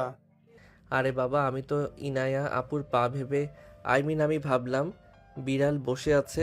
আকাশকে মাপ চাইতে হলো। আকাশ মুখটা প্যাঁচার মতো হয়ে গেল। ইয়ানা তা দেখে মুখ টিপে টিপে হাসছে। বিয়ের আসল মজা শুরু হলো যখন শাপিন সাহেব সোফায় বসলেন। ইয়ানার জুলি তককে তককে ছিল জুতোটা সরাবার জন্য। যে ইয়ানা বাম হাতের আঙ্গুল দিয়ে জুতোর ফিতাটা আলগা করেছে, অমনি আকাশ থেকে উড়ন্ত পাখির মতো এসে ইয়ানা দুহাত চেপে ধরল। চোরের ওপর বাটপাড়ি ইনায়া আপু, জুতো নিতে হলে আগে আমার লাশের উপর দিয়ে যেতে হবে। ছাড় অসভ্য, আমার হাত ধরছিস কেন? তোর সাহস তো কম না। সবার সামনে কি সংসাজতে চাস? সং আমি না, আপনি সেজেছেন ওই নীল বেনারসি পরে। জুতো ছাড়ুন, নইলে ওই জুতোর ফিতে দিয়ে আপনার হাত আমি বেঁধে রাখবো। শুরু হলো জুতার ফিতা নিয়ে দুই পক্ষের টানাটানি। ইয়ানা জুতোর একদিক টানছে, আকাশ অন্যদিকে। টানাটানি এক পর্যায়ে জুতোর চামড়া ছিঁড়ে গেল। শাপিন বেচারা এক পায়ে জুতো আর অন্য পায়ে মোজা পরে অসহায় হয়ে তাকিয়ে আছে। পুরো বিয়ের প্যান্ডেলে হাসাহাসি হয়ে শুরু হলো। ইয়ানা ছেঁড়া জুতোটা আকাশের মুখে ছুঁড়ে মেরে বলে, এই নে তোর জুতো। অপয়া একটা ছেলে, তোর পা পড়লে সোনাও লোহা হয়ে যায়। তুই থাকলে এই বাড়িতে অশান্তি ছাড়া আর কিচ্ছু হবে না। অশান্তি তো আপনি শুরু করেছেন। বাসে ঝগড়া, এখানে এসে গেট আটকানো। আপনার কি কোনো কাজ নেই? যান গিয়ে আয়নায় নিজের পেতনি মার্কা মুখটা দেখুন। বিয়ের অনুষ্ঠান প্রায় শেষ। রাত যখন গভীর, তিশার বিদায়ের সময় বাড়ি এক বিষণ্ণতায় ভরে উঠল। তিশা তখন কান্নাকাটি করে গাড়িতে উঠছে, তখন ইয়ানার চোখেও জল। কিন্তু আকাশ সেখানেও একটা অশান্তি পাকালো। কাঁদছেন কেন ইনায়া আপু? তিশা আপু তো আপনার মতো দজ্জাল বান্ধবী থেকে মুক্তি পেল, সেটা ভেবে হাসি আসা উচিত। আর হ্যাঁ, কাল সকালেই আপনার ব্যাগ গুছিয়ে ফেলবেন। এই বাড়িতে আপনার মতো অশান্তির কোনো জায়গা নেই। ইয়ানা চোখ মুছে তপ্ত স্বরে বলে ওঠে, আমি কাল সকালেই চলে যাচ্ছি আকাশ। তোর এই কুৎসিত চেহারা যেন আমাকে আর দেখতে না হয়। তোর মতো জুনিয়রকে আমি ঘৃণা করি। ঘৃণাটা মিউচুয়াল আপু। বাসে আপনাকে বাঁচানোটা ছিল আমার জীবনের সবচেয়ে বড় ভুল। যান, এখন বিদায় হন। আকাশের ইয়ানা এই মারমুখী জেদ আর ঝগড়া দেখে বাড়ির বাকি সবে হতাশ হলো। তিশা যাওয়ার সময় দুজনকে মিল করতে চেয়েছিল, কিন্তু তাদের মাঝে এখন শুধু একরাশ তিক্ততা। রাত শেষ হওয়ার সাথে সাথেই রায়বাড়ির আনন্দটা যেন এক চরম অশান্তিতে রূপ নিল। কারো মনে কারোর প্রতি বিন্দুমাত্র আগ্রহ নেই, আছে শুধু এক অপরে ধ্বংস করার জিদ। তিশার বিয়ের রেশ কাটতে না কাটতেই শুরু হলো নতুন তাণ্ডব। পরের দিন তিশার শ্বশুরবাড়িতে ফিরতি যাত্রার দাওয়াত। পুরো রায়বাড়ি তখন সাজ রব। চৌধুরী সাহেব করার নির্দেশ দিয়েছেন আকাশ আর ইয়ানা যেন কোনো ঝামেলা না করে একসাথে গাড়ি করে যায়। কিন্তু ইয়ানা জেদ ধরেছে সে আকাশের বাইকের পেছনে বসবে না। অগত্যা ঠিক হলো তারা আলাদাভাবে যাবে। আকাশ তার নতুন কেনা কালো রঙের স্পোর্টস বাইকটা স্টার্ট দিয়ে হেলমেট পরছে। এমন সময় ইয়ানা তার স্যুটকেস নিয়ে নিচে নেমে এলো। পরনে তার গোলাপি রঙের একটা ভারী সিল্কের স্যুট, যা সামলাতে বেশ হিমশিম খাচ্ছে। কি হলো বুড়ি আপু, তিশাপুর শ্বশুর বাড়িকে আপনার নিজের বাড়ি মনে করেছেন যে এত বড় স্যুটকেস নিয়ে যাচ্ছেন? ওখানে কি চিরস্থায়ী বসবাসের প্ল্যান আছে নাকি? তোর সব শোনার দরকার নেই আকাশ, তুই বরং সাবধানে যা। রাস্তা তো চিনিস না, আমি গুগল ম্যাপ দিয়ে যাচ্ছি। রাস্তা তো আমি চিনি না ঠিকই, কিন্তু আপনি তো দেখি উল্টো দিকে হাঁটা শুরু করেছেন। যান, ম্যাপ দেখে দেখে ড্রেনের উপর দিয়ে হেঁটে যান। আকাশ বাইক নিয়ে বেরোতেই ইয়ানা তাকে পেছন থেকে ডাকলো। ইয়ানা গাড়িটা হঠাৎ নষ্ট হয়ে যাওয়ায় সে বাধ্য হয়ে আকাশের কাছে সাহায্য চাইল, কিন্তু আকাশ তাকে বাইকে না তুলে ইশারায় একটা সরু রাস্তা দেখিয়ে দিল। শুনুন ইনায়া আপু, এই গলি দিয়ে গেলে 5 মিনিটে শাফিন দুলাভাইয়ের বাড়িতে পৌঁছে যাবেন। হাইওয়েতে অনেক জ্যাম। ইয়ানা আকাশের কথা বিশ্বাস করে সেই সরু গলি দিয়ে হাঁটা শুরু করলো। তার সাথে হঠাৎ দেখা হলো জুলফিকার চাচা, যে কিনা গ্রামের পুরনো পাহারাদার। জুলফিকার চাচা লাঠি ঠুকঠুক করে ইয়ানার পেছন পেছনে হাঁটছেন। মা জননী, এই রাস্তায় তো মানুষ হাঁটে না, এদিকে তো গরু ছাগলের হাট আর বৃষ্টির পানি জমে কাদা হয়ে আছে। আকাশ বাবাজি আপনাকে এই রাস্তা দেখালো কেন? আমি ওকে কাঁচা চিবিয়ে খাবো চাচা, ও আমাকে মিথ্যা বলেছে। 5 মিনিট পর ইয়ানা দেখলেও সে এক হাঁটু কাদার মাঝখানে দাঁড়িয়ে, তার দামি গোলাপি স্যুট এখন কাদায় মাখামাখি। ঠিক তখনই পাশ দিয়ে আকাশ বাইক চালিয়ে ঝড়ের গতিতে বেরিয়ে গেল আর একটু কাদা মেশানো পানি সজোরে ইয়ানার মুখে ছিটিয়ে দিল। আরে আপু, আপনি কি কাদার মধ্যে বিউটি পার্লার খুলেছেন নাকি? দারুণ লাগছে কিন্তু। আকাশ, তোকে আমি পুলিশে দেব। কোনো মতে মুখ হাত ধুয়ে ইয়ানা যখন মানুষের সাহায্যে সাফিনদের ড্রয়িং রুমে পৌঁছালো, তখন সেখানে 12-13 জনের বিশাল বাহিনী উপস্থিত। তিশার শাশুড়ি মরিয়ম বেগম বেশ কড়া মেজাজের মহিলা। তার সাথে বসে আছেন তিশার খালা শাশুড়ি পুতুল বেগম। পুতুল বেগমের স্বভাব হলো মানুষের খুদ ধরা। ও মা, তিশার বান্ধবী তো দেখি কাদা মেখে এসেছে। শহর থেকে কি এই শিক্ষা নিয়ে এসেছো ইনায়া মা? ইয়ানা লজ্জায় মাথা নিচু করে আকাশের দিকে তাকালো। আকাশ তখন সোফায় আয়েশ করে বসে মিষ্টি খাচ্ছে। ইয়ানা যেই সোফায় বসতে যাবে, আকাশ হুট করে উঠে গিয়ে ইয়ানার জুতো পকেট থেকে বের করে সুপারগুলো মাখিয়ে দিল। ইয়ানা সেটা খেয়ালই করেনি। খাওয়ার সময় যখন ইয়ানাকে ডাইনিং টেবিলের দিকে যেতে বলা হলো, সে উঠতেই পারল না। তার জুতো কার্পেটের সাথে একদম আটকে গেছে। ইয়ানা এক ঝটকে উঠকে গিয়ে তার ভারসাম্য হারিয়ে সোজা মরিয়ম বেগমের পায়ের উপর গরম ডাল নিয়ে আশ্রে পড়ল। ওরে বাবা রে, পুড়ে গেলাম। এই মেয়ে তো দেখি আসতো একটা আপদ। তিশা, তোমার বান্ধবীর কি পায়ে কোনো সমস্যা আছে? আকাশ মিষ্টি গলায় গামলা হাতে নিয়ে বলে, চাচি, আপনি কিছু মনে করবেন না। ইনায়া আপুর মাঝে মধ্যে এরকম লেগ প্যারালাইসিস হয়। উনি তো আসলে একটু বয়স্ক মানুষ, তো পা সামলাতে পারেন না। ইয়ানা আকাশের হাতের উপর চিমটি কেটে বলে, চুপ কর তুই। আন্টি, আমি সত্যিই দুঃখিত। ঠিক আছে, আর মাপ চাইতে হবে না।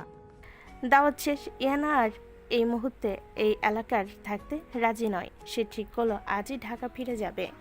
একটা ওছিলা দিয়ে সে সেখান থেকে চলে গেল। সে যখন বাসের টিকিট কাটলো, তখন দেখলো পাশের সিটে বসে আছে খোদ আকাশ। আকাশের বন্ধু আবরার আর চাচা কাশেম বাসের পেছনে সিটে বসে পপকর্ন খাচ্ছে আর মজা দেখছে। তুই আবার আমার পাশে কেন? সারা দুনিয়ায় কি আর কোনো বাসা নেই? আর কোনো বাস নেই? আপনার বাবার কেনা বাস নয় এটা। আমার সিট আমি বুক করেছি। আর আপনার ব্যাগে ওটা কি নড়ছে?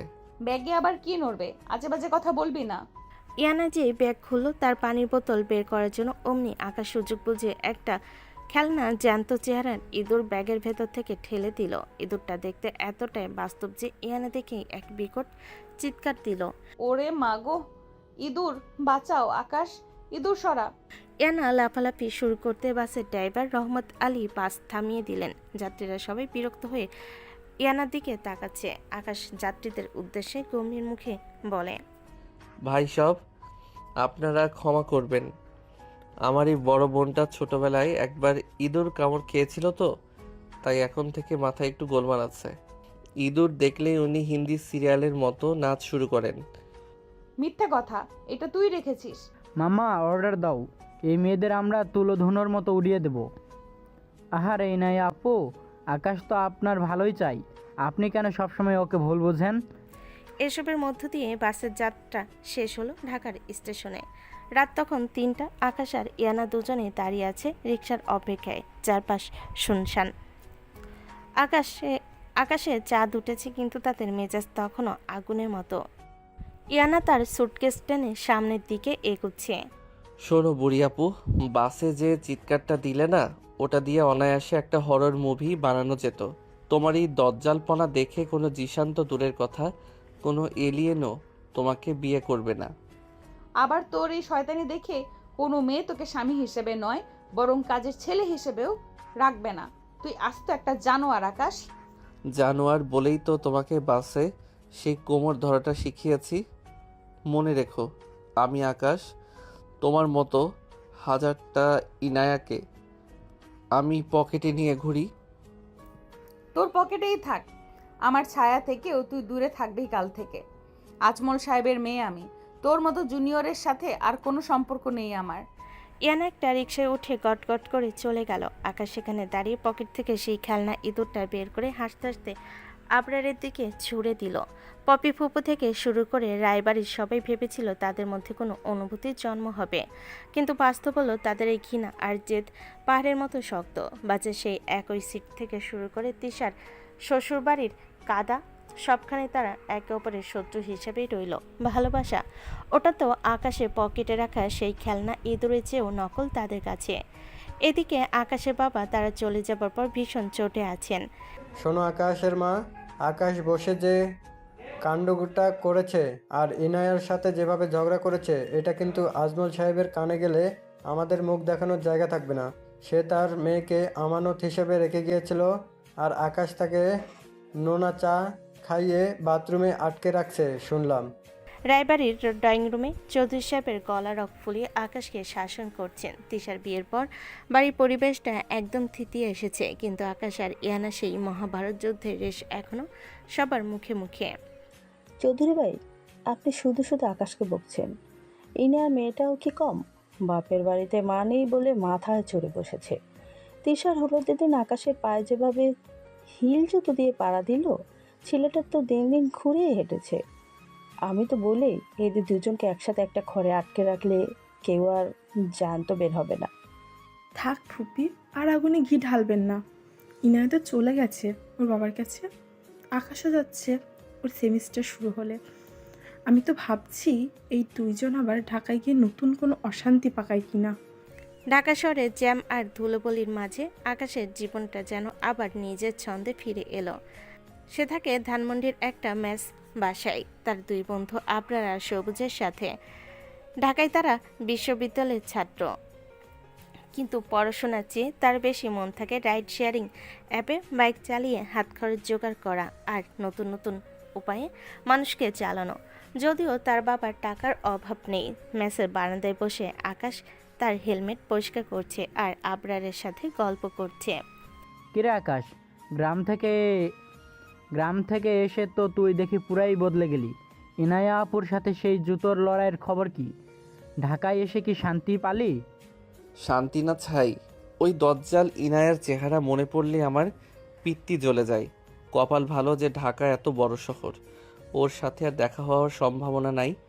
দেখা হলে তো এবার আমি ওকে বাইকের পেছনে বেঁধে পুরো মিরপুর রোড ঘোরাতাম।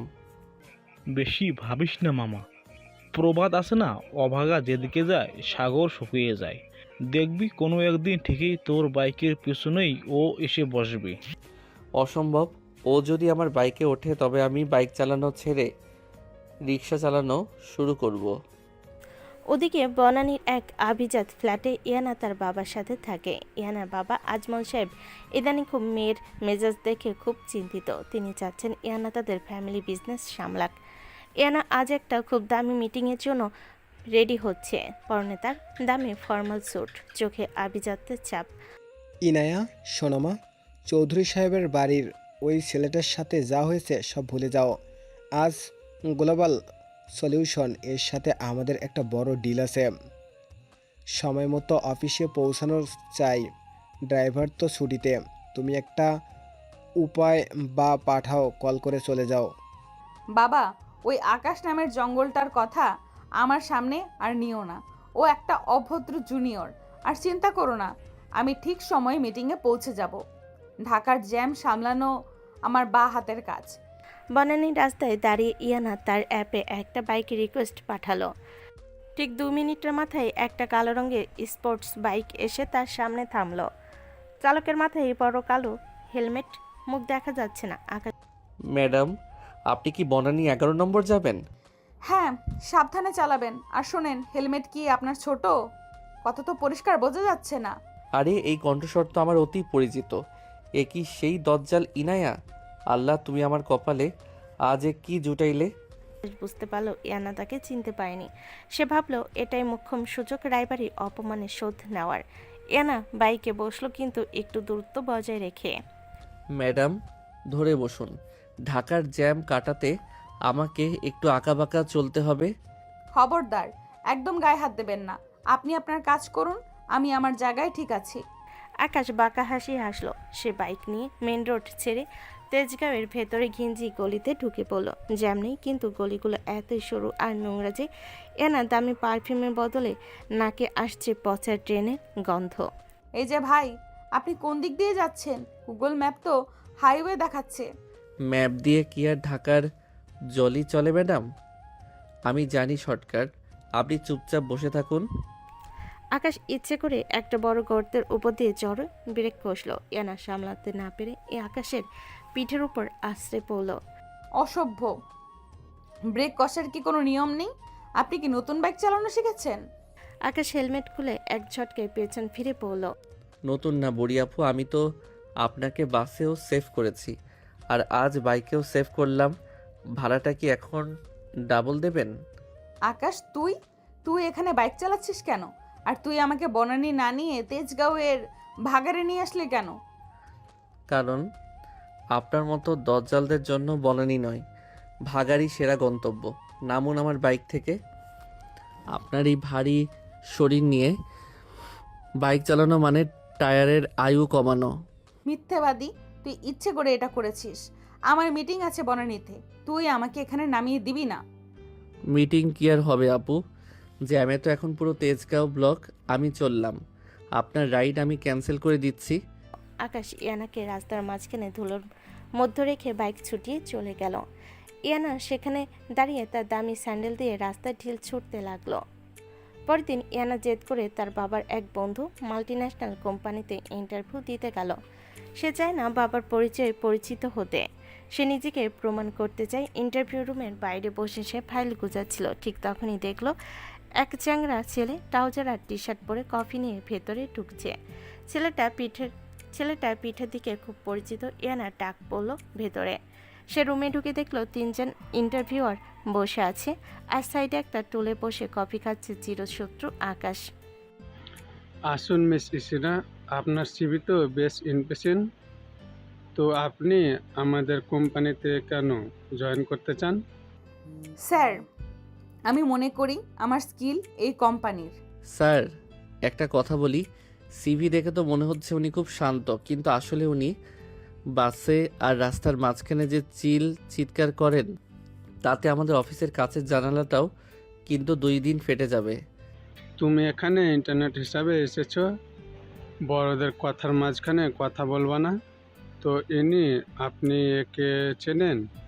হ্যাঁ স্যার, ও আমার বাবার বন্ধুর ছেলে। ও আসলে খুব খারাপ জোকস বলতে পারে তো, তাই সব জায়গায় ফালতু কথা বলে। স্যার, উনি যখন ইন্টারভিউ দিতে এসেছেন, একটা প্র্যাকটিক্যাল টেস্ট নেওয়া হোক। ইনায়া আপু, এই যে কফিটা দেখছেন, এটাতে চিনি একটু কম হয়েছে। আপনি কি একটু কিচেনে গিয়ে বড়দের মতো 1 কাপ কড়া চা বানিয়ে আনতে পারবেন? আপনার নোনা চাটা খুব মিস করছি। মিস্টার আকাশ, আপনি আপনার চরকায় তেল দিন।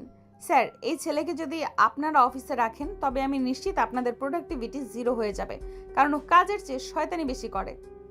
তো আপনি ওকে চেনেন?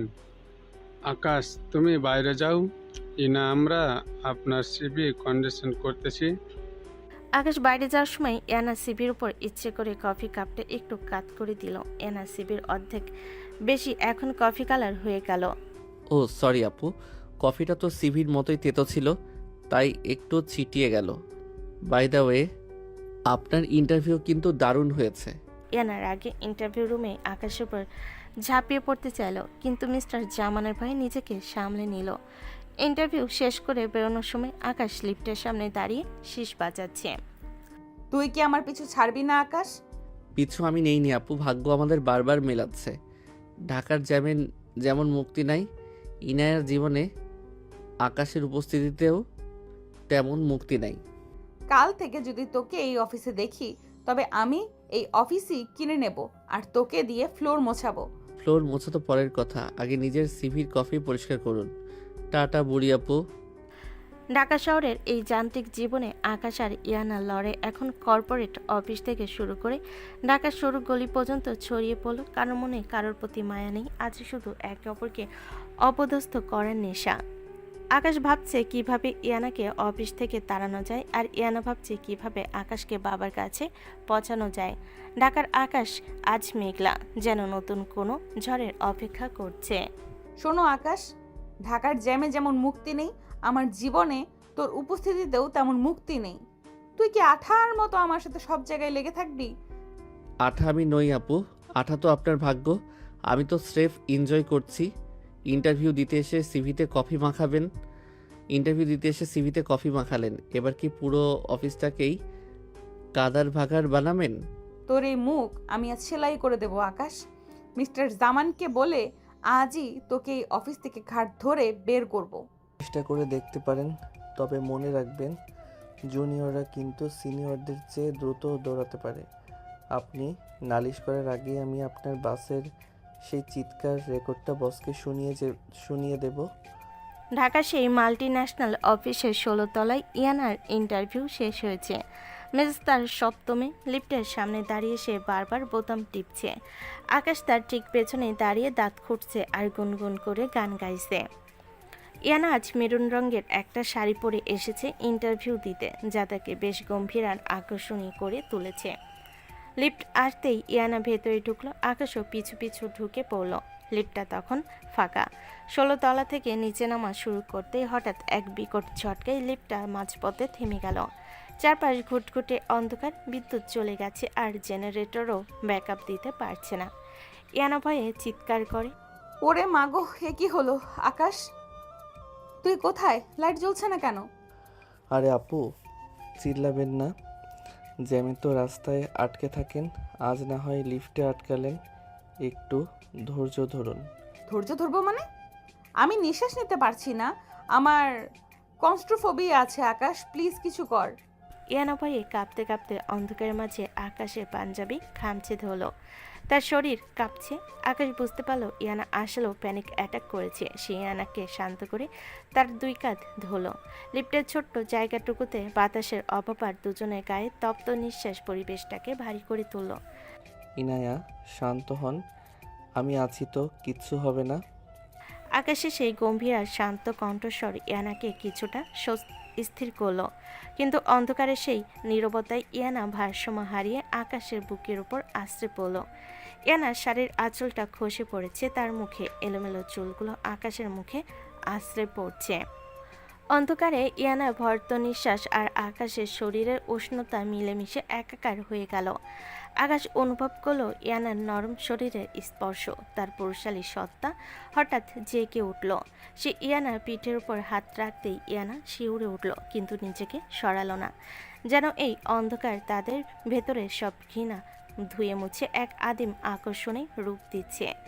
আকাশের ঠোঁট ইয়ানার কানের কাছে গিয়ে ঠেকল। সে ফিসফিস করে বলল, আপনার গায়ে বেলি ফুলের গন্ধ কেন ইনায়া? ইয়ানা কোনো উত্তর দিতে পারল না, শুধু আকাশের শার্টের কলারটা আরো শক্ত করে ধরল। আকাশ এবার আর নিজেকে সামলাতে পারল না, সে ইয়ানার চিবুক ধরে মুখটা উঁচিয়ে ধরল। অন্ধকারে কারোর মুখ দেখা যাচ্ছে না, কিন্তু একে অপরের ঘ্রাণ আর উত্তাপ স্পষ্ট। আকাশের ঠোঁট যখন ইয়ানার ঠোঁটে স্পর্শ করলো তখন মনে হলো এক বিদ্যুৎ তরঙ্গ বয়ে গেল দুজনের মাঝে। প্রথমে হালকা, তারপর এক তীব্র উষ্ণতায় তারা একে অপরকে আঁকড়ে ধরল। শাড়ির ভাঁজ পেরিয়ে আকাশের উন্মুক্ত হাত যখন ইয়ানার উন্মুক্ত কোমরে স্পর্শ করলো, ইয়ানা মুখ দিয়ে একটা অস্পষ্ট শব্দ বেরিয়ে এলো। সে নিস্তব্ধ লিফটের ভেতর কেবল শোনা যাচ্ছিল দুজনে দ্রুত স্পন্দন আর ভারী শ্বাসের শব্দ। তাদের মধ্যকার বছরের পর বছর জমে থাকা রাগ যেন এক মুহূর্তে শারীরিক ঘনিষ্ঠতায় গলে জল হয়ে গেল। দীর্ঘক্ষণ তারা সেই মোহ আচ্ছন্নতায় ডুবে রইল, যা ছিল সম্পূর্ণ অপ্রত্যাশিত এবং অনাকাঙ্ক্ষিত। হঠাৎ করে লিফটের লাইট জ্বলে উঠল। যান্ত্রিক ঘরঘর শব্দে লিফট আবার নামতে শুরু করলো। আলো ঝলকানিতে দুজন ছিটকে দূরে সরে গেল। এনা দূরত্ব তার শাড়ির আঁচল ঠিক করলো। তার মুখ লজ্জায় আর অপমানে লাল হয়ে গেছে। আকাশের অবস্থা আরও খারাপ। সে ঘামছে আর লিফটের দেওয়ালের দিকে তাকিয়ে আছে। লিফট নিচে পৌঁছাতে দরজা খুলে গেল। তোর তোর সাহস কি করে হলো আমার গায়ে হাত দেওয়ার? তুই একটা সুযোগ সন্ধানে জানোয়ার আকাশ। আকাশ চেষ্টা করে স্বাভাবিক হওয়ার। সুযোগ আমি নেইনি আপু, আপনি নিজেই ভয়ে আমার উপর ঝাঁপিয়ে পড়ছিলেন। আমি তো জাস্ট আপনাকে শান্ত করার চেষ্টা করছিলাম। শান্ত করার এই পদ্ধতি? তুই একটা অসভ্য জুনিয়র। এই ঘটনার কথা যদি কেউ জানে, আমি তোকে জ্যান্ত পুঁতে ফেলবো। জানবে কে? আমি কি পাগল যে নিজের ইজ্জত নিজে হারাবো? আর শোনেন, মেরুন শাড়িতে আপনাকে মোটেও ভালো লাগছে না, একদম পেতনির মতো লাগছে। ইয়ানা আর এক মুহূর্ত না দাঁড়িয়ে লিফট থেকে বেরিয়ে হিলজুতোর খটখট শব্দে চলে গেল। আকাশ সেখানে দাঁড়িয়ে দীর্ঘশ্বাস ফেল। তার ঠোঁটে এখনো ইয়ানা লিপস্টিকের স্বাদ লেগে আছে। সে মনে মনে নিজেকেই গালি দিল। ধুর, আমি কি ওই দজ্জালটার প্রেমে পড়লাম নাকি? অসম্ভব। দুদিন পর ইয়ানা বসুন্ধরা সিটিতে কেনাকাটা করতে এসেছে নিজের মন ভালো করতে। একটা দামি ড্রেসের দোকানে সে একটা গাউন পছন্দ করলো। ঠিক তখনই পেছন থেকে কিলকিল করে হাসির শব্দ শোনা গেল।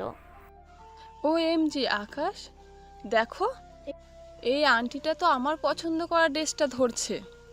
এই কালারটা কি ওনাকে মানাবে? ইয়ানা তাকিয়ে দেখলো আকাশ তার এক অতি আধুনিক বান্ধবী নাতাশার সাথে দাঁড়িয়ে আছে।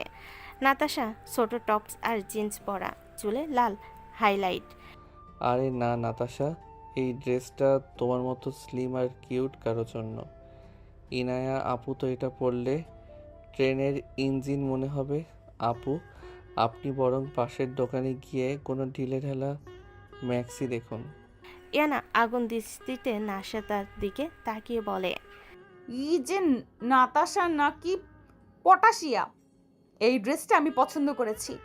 আর তোর এই পিচ্চি ফ্রেন্ডকে বলবি বড়দের মাঝখানে নাক না গলাতে। পিচ্ছি মানে? আকাশ আমার best friend, are you jealous? Jealous? আমি তোর এই শয়তান বন্ধুর জন্য? হাসালি। আকাশ, তুই কি এখন মেয়েদের ড্রেস সিলেকশন করে দিস? তা নাতাশার জন্য কি ন্যাপকিন সাইজের ড্রেস খুঁজছিস? ন্যাপকিন হোক আর যা হোক, আপনার মতো পর্দা তো আর পড়ছে না। নাতাশা চল এই দোকান থেকে, এখানে মেকআপের গন্ধে নিঃশ্বাস নেওয়া যাচ্ছে না। ইয়ানার আগে ড্রেসটা সরিয়ে দিয়ে কটকট করে বেরিয়ে এলো। লিফটের সেই ঘটনার পর আকাশকে দেখলে তার শরীরের ভেতর এক অদ্ভুত অস্বস্তি আর রাগ খেলা করে। এর পরের দিন তিশা আর শাফিন তড়িঘড়ি করে ঢাকা চলে এসেছে। তারা সবাইকে ধানমন্ডির এক নামি দামি রেস্টুরেন্টে ডিনারে ডেকেছে। সেখানে আকাশ, ইয়ানা, আবরার আর সারাও উপস্থিত। সবাই টেবিলের চারপাশ জুড়ে বসেছে। তো আকাশ, ঢাকায় তো তোর বাইক রাইডিং খুব ভালোই চলছে শুনলাম। আর ইয়ানা, ইন্টারভিউর কি খবর? ইন্টারভিউ ভালোই হয়েছে দুলাভাই, কিন্তু কিছু আবর্জনা অফিসে ইন্টার্ন হিসেবে ঢুকে পরিবেশটা নষ্ট করে দিচ্ছে। আবর্জনা না আপু, ওটা হলো রিসাইকেল বিন। আমি তো শুধু আপনার সিভির ভুলগুলো ঠিক করে দিচ্ছিলাম। খাওয়া শেষে ইয়ানা একটা সুযোগ খুঁজছিল আকাশকে জব্দ করার। সে দেখলো আকাশের মানিব্যাগটা তার পকেট থেকে অর্ধেক বেরিয়ে আছে। ইয়ানা কৌশলে মানিব্যাগ সরিয়ে ওয়েটারের হাতে ধরিয়ে দিয়ে বলল, ওই যে ছেলেটা বসে আছে, উনি সবার বিল দেবেন আর বকশিসটাও ওনার মানিব্যাগ থেকে কেটে রাখুন। আরে আমি দিব। আরে না, নতুন জামাইবাবুকে আমরা খাওয়াবো, আপনি রাখেন তো দুলাভাই। কই আকাশ, দাও। এটা যখন 10,000 টাকার বিল নিয়ে আকাশের কাছে এলো, আকাশ পকেটে হাত দিয়ে দেখলো তার মানিব্যাগ গায়েব। ভাই, আমার মানিব্যাগ তো নেই। আবরার, তুই কিছু দেখছিস? কি হলো জুনিয়র? বাসে তো খুব তেজ দেখিয়েছিলে, এখন কি বিল না দিয়ে থালা বাসন মাজবে নাকি? আকাশ ইয়ানার চোখের দিকে তাকিয়ে বাঁকা হাসি হাসলো। বিল আমি দেব না আপু, আপনি দেবেন। কারণ লিফটে যে সার্ভিস আমি দিয়েছি তার চার্জ কিন্তু 10,000 টাকার চেয়েও বেশি। পুরো টেবিলটা নিস্তব্ধ হয়ে গেল। তিশা আর শাবিন একে অপরের দিকে তাকালো। ইয়ানার মুখ লজ্জায় পাংশু হয়ে গেল। আকাশ উঠে দাঁড়িয়ে শাবিনকে বলল, দুলা ভাই, মানিব্যাগটা মনে হয় কোনো চোর মেরে দিয়েছে, আমি আসছি। আকাশ ঘর থেকে বেরিয়ে গেল। ইয়ানা সেখানে পাথরের মতো বসে রইল। কি মনে করে আকাশ আবার ফিরে এলো। বিল আমি দেব না আপু, আপনি দেবেন। কারণ লিফটে যে সার্ভিস আমি দিয়েছি তার চার্জ কিন্তু 10,000 টাকার চেয়েও বেশি। পুরো টেবিল জুড়ে এক শ্মশান নীরবতা। শাবিন আর তিশা হা করে আকাশের দিকে তাকিয়ে আছে। ইয়ানা মনে হচ্ছে পৃথিবীর মাটি যদি এখন দুভাগ হতো তবে সে মাথা নিচু করে ঢুকে যেত। আকাশ বাঁকা এক হাসি দিয়ে শীষ বাজাতে বাজাতে রেস্টুরেন্ট থেকে বেরিয়ে গেল। তিশা চোখ বড় বড় করে, ইনায়া, আকাশ সব কি বলছে? লিফটে কিসের সার্ভিসের কথা বলছে ও? তোরা কি একসাথে লিফটে ছিলি? না মানে তিশাও একটা পাগল। লিফট মাঝপথে আটকে গিয়েছিল তো, তাই ও আবোল তাবোল বলছে। তুই একটা বাদরের কথা বিশ্বাস করিস না। ইনায়া আপু, আকাশ কিন্তু মিথ্যা কথা খুব কম বলে। লিফটে নিশ্চয়ই কিছু একটা ঘটেছে যা আমাদের জানার বাইরে। ইয়ানা আর এক মুহূর্ত সেখানে দাঁড়ালো না। রাগে আর অপমানে সে গটগট করে রেস্টুরেন্ট থেকে বেরিয়ে একটা রিক্সা নিল। তার ঠোঁট এখনও কাঁপছে। লিফটে সেই কয়েক মিনিট তার মস্তিষ্ক এখন এক লুপের মতো ঘুরছে।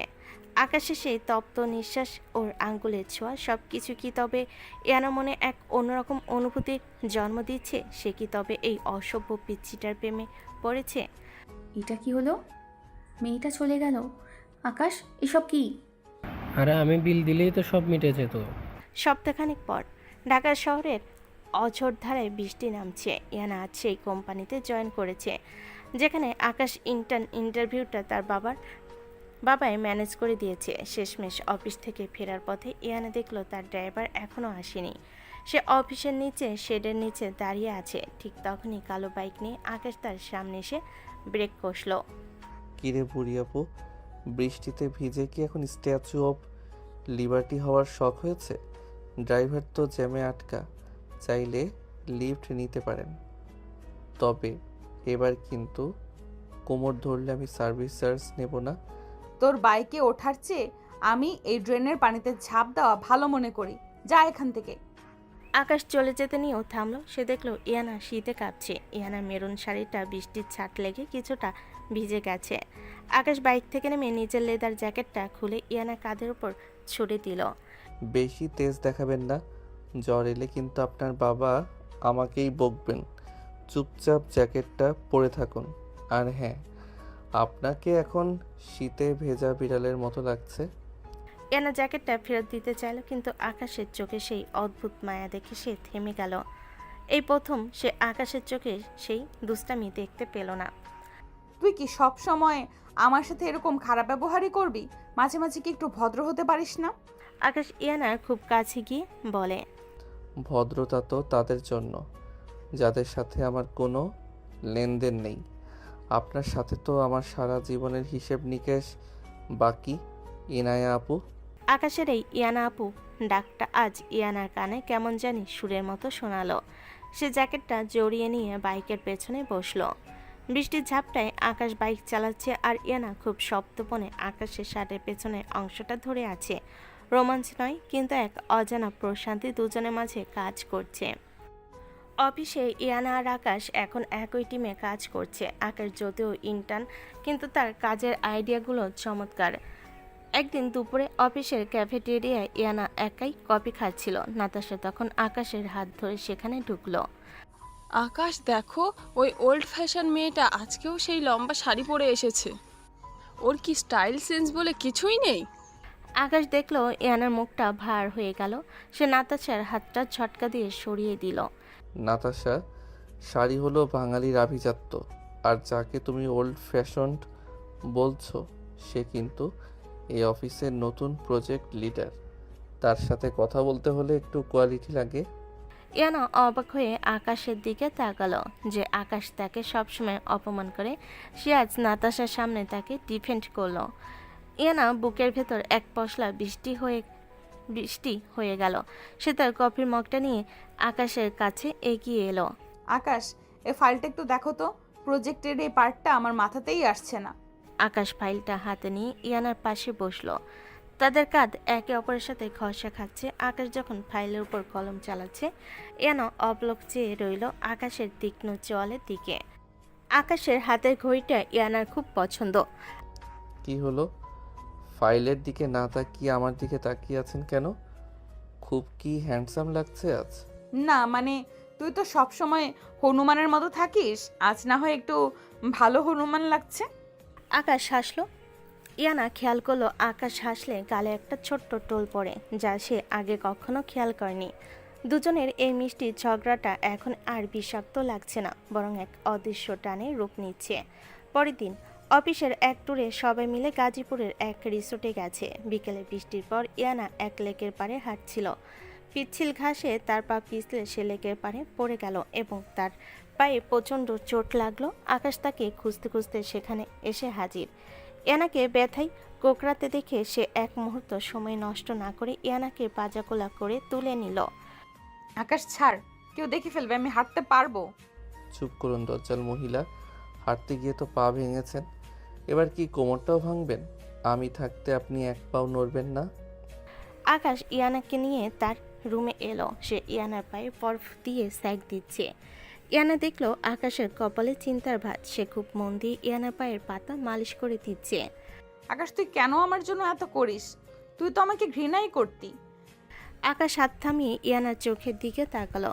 ঘরের ভেতর এক অদ্ভুত স্তব্ধতা। আকাশের আঙ্গুলগুলো ইয়ানার পায়ের গোড়ালি থেকে আলতো করে উপরে উঠে এলো। ঘৃণা আর ভালোবাসার মাঝে খুব সূক্ষ্ম একটা পর্দা থাকে ইনায়া। আমি বাসে যেদিন আপনাকে প্রথম দেখেছিলাম সেদিনই বুঝেছিলাম আপনি আমার জীবনের সবচেয়ে বড় অশান্তি হতে যাচ্ছেন। আর এই অশান্তিটা ছাড়া এখন আমার একদিনও চলে না। ইয়ানার চোখের কোণ দিয়ে এক ফোঁটা জল গড়িয়ে পড়ল। সে আকাশের হাতটা নিজের মুঠোয় নিল। তুই একটা আস্ত জানোয়ার আকাশ, তুই আমাকে জ্বালিয়ে পুড়িয়ে খাক করে দিস, আবার তুই মলম হয়ে আসিস। আমি তোর এই বাসের কোমর ধরাটা এখনো ভুলতে পারিনি। আকাশ হাসলো। সে ইয়ানার খুব কাছে গিয়ে তার কপালে একটা দীর্ঘ চুমু খেলো। ইয়ানার শরীরে শিহরণ খেলো। সে চমকে ওঠে। এটা কি? লিফটের সেই কয়েক মিনিট মনে আছে? ওটা কিন্তু আমার জীবনের শ্রেষ্ঠ সময় ছিল। আপনি সিনিয়র হতে পারেন, কিন্তু আমার মনে আপনি শুধুই আমার সেই ঝগড়াটে রাজকুমারী। হঠাৎ করে ইয়ানা কোনো কথা না বলে আকাশের বুকে মাথা রাখলো। আকাশও কিছু বলল না। ঢাকা সেই যান্ত্রিক জীবন, জ্যাম, অফিসের রাজনীতি সবই যেন এখন খুব ছোট্ট বিষয়। ঝগড়া হতো, কাল আবার হবে, অশান্তি হতো, আবার আসবে, কিন্তু তাদের এই অনাকাঙ্ক্ষিত ভালোবাসা এখন এক গভীর সমুদ্রের রূপ নিয়েছে। ইয়ানা ফিস ফিস করে বলল, পরের বার যখন লিফটে আটকাবো তখন কিন্তু আর দেরি করিস না। আকাশ ইয়ানাকে আরো শক্ত করে জড়িয়ে ধরল। বৃষ্টির শব্দে বাইরের প্রকৃতি ভিজে যাচ্ছে, আর ভেতরে দুই তপ্ত হৃদয় এক নতুন শুরুর গল্প লিখছে। গাজীপুরের সেই রিসোর্টের বারান্দায় তিশা দাঁড়িয়ে আছে, কোমরে হাত দিয়ে। তার পেছনে জুলি আর আবরার দাঁত কেলেই হাসছে। তারাও গিয়েছিল আকাশ ইয়ানাকে ধরার জন্য, ঠিক ধরা না, বোঝার জন্য যে তারা একে অপরকে ভালোবাসে, কিন্তু তারা সেটা বুঝতে পারছে না। আকাশ আর ইয়ানা তখন রুম থেকে নেমে রিসোর্টের বাগানে এসে কফি শেয়ার করছিল। আমরা কি প্রেম করছি আকাশ? আকাশ কিছু বলতে যাবে, তার আগে তিশা আর জুলি হঠাৎ গিয়ে তাদের সামনে দাঁড়ায়। তাদের এই আশঙ্কিক আবির্ভাবে দুজনই বিষম খেলো। কিরে, ভালোই চলছে? এ কি আপু তোরা? তোদের প্রেম কাহিনী দেখতে এলাম। আরে কিসের কি? কে প্রেম করে? শোন আকাশ, তুই তোর বলা ওই দজ্জাল ইনায়ের কপালে চুমু খেয়েছিস, এটা আমি নিজের চোখে দেখেছি। এখন তুই অস্বীকার করবি? আমরা বাইনোকুলার লাগিয়ে দেখেছি। বাবা কি ডেঞ্জারাস! বাইনোকুলার সেট করে আমাদের রোমান্স দেখেছিস? ইয়ানা লজ্জায় লাল হয়ে আকাশকে পা দিয়ে লাথি মারে। তিশা, তুই ভুল দেখছিস। আকাশের চোখে কি যেন পড়েছিল, আমি দেখছিলাম। হ্যাঁ আপু, ইনায়া আপু তো আমার চক্ষু বিশেষজ্ঞ, চুমু টুমু কিছু না। মামা, মিথ্যে বলে লাভ নেই। লিফটের সেই সার্ভিস চার্জ থেকে শুরু করে রিসোর্টের সেই সেবা সবাই পাবলিক হয়ে গেছে। এখন সারেন্ডার কর। আকাশ আর ইয়ানা মনে মনে এখন দূর দূর ভয়। চৌধুরী সাহেব আর আজমল সাহেব যদি জানতে পারেন যে তাদের এই সাপে নেউলের সম্পর্ক এখনও চুপি চুপি প্রেমে, তবে তো তা লঙ্কাকাণ্ড ঘটে যাবে। ইয়ানা চটপট করে উঠে দাঁড়ালো। ওরা আমি চলি রে, কাজ আছে। আমিও যাই, আমারও কাজ আছে। দুজন কটকট করে দুদিকে চলে যায়। ভয় পাইছে। পাবে না আবার? তোমরা যা করতেছো বেচারার প্রেম কনফেস করতে গিয়েও করবে না। করবে করবে, সময় হলেই করবে। এইদিকে বাসায় যাওয়ার পর ইয়ানার বাবা তাকে বারবার কল করছে। সে ভয়ে বাবার ফোন ধরছে না। আর আকাশ ম্যাচে না গিয়ে বন্ধুর বাসায় গা ঢাকা দিচ্ছে। কিন্তু বিধাতা যা লিখে রাখেন তা খণ্ডা পেকে একদিন সন্ধ্যায় চৌধুরী সাহেব আর আজমল সাহেব স্বয়ং আকাশের ম্যাচে এসে হাজির, সাথে তিশা আর শাফিন। আকাশ ভয়ে সিটি এক কোণে দাঁড়িয়ে আছে। বাবা তোমরা কোথায় পালাচ্ছিস? তোকে যে পাচ্ছি না। না বাবা, এখানে একটু দরকার ছিল তাই। আকাশ, তুই নাকি ইনায়ের কপালে চুমু খেয়েছিস? আজমল ভাই আজ আমার কাছে নালিশ নিয়ে এসেছেন। আকাশ খুবই লজ্জা পায়, কারণ সে মোটেও ভাবেনি তার বাবা হুট করে এমন একটা কথা বলবে। শাফিন তিশা আবরারের উপর খুব রাগ হচ্ছে। এই মুহূর্তে কি জবাব দেবে বুঝতে পারছে না কোনো মতে। বাবা, ওটা আসলে বৃষ্টির দিন ছিল তো। আজমল সাহেব হঠাৎ হেসে উঠে আকাশকে জড়িয়ে ধরলেন। আরে পাগলা, ভয় পাচ্ছিস কেন? আমি তো চৌধুরীকে বললাম আমার মেয়েটা যা দজ্জাল, তোর এই গুন্ডা ছেলেটাকে ছাড়া ওকে কেউ সামলাতে পারবে না। আমরা তো আগে থেকেই এই মতলব করছিলাম, কিন্তু তাদের ঝগড়া দেখে সাহস পাইনি। ভাইয়া, আমরা সবাই সব জানতাম। তোদের ঝগড়ার আড়ালে যে কত প্রেম, সেটা কি আর আমাদের চোখে পড়ে না? আকাশ ভীষণ অবাক হলো। মানে কি তোমরা জানতে? মানে তোমরাই চাচ্ছিলাম এমন হোক? হ্যাঁ আমরা তো প্রথম থেকেই চাইছিলাম তোদের একটা প্রেম হোক। আহা, আমার বান্ধবী আর আমার ছোট ভাই, উফ কি কেমিস্ট্রি! ইস, বোনের বান্ধবী যখন বউ হয় তখন তাও আমার সিনিয়র, মজাই মজা। কিরে আকাশ, তোর তো রাজকপাল। ভয়ের মেঘ কেটে গিয়ে আনন্দের বৃষ্টি নামলো। আকাশের আর খুশি ধরে না।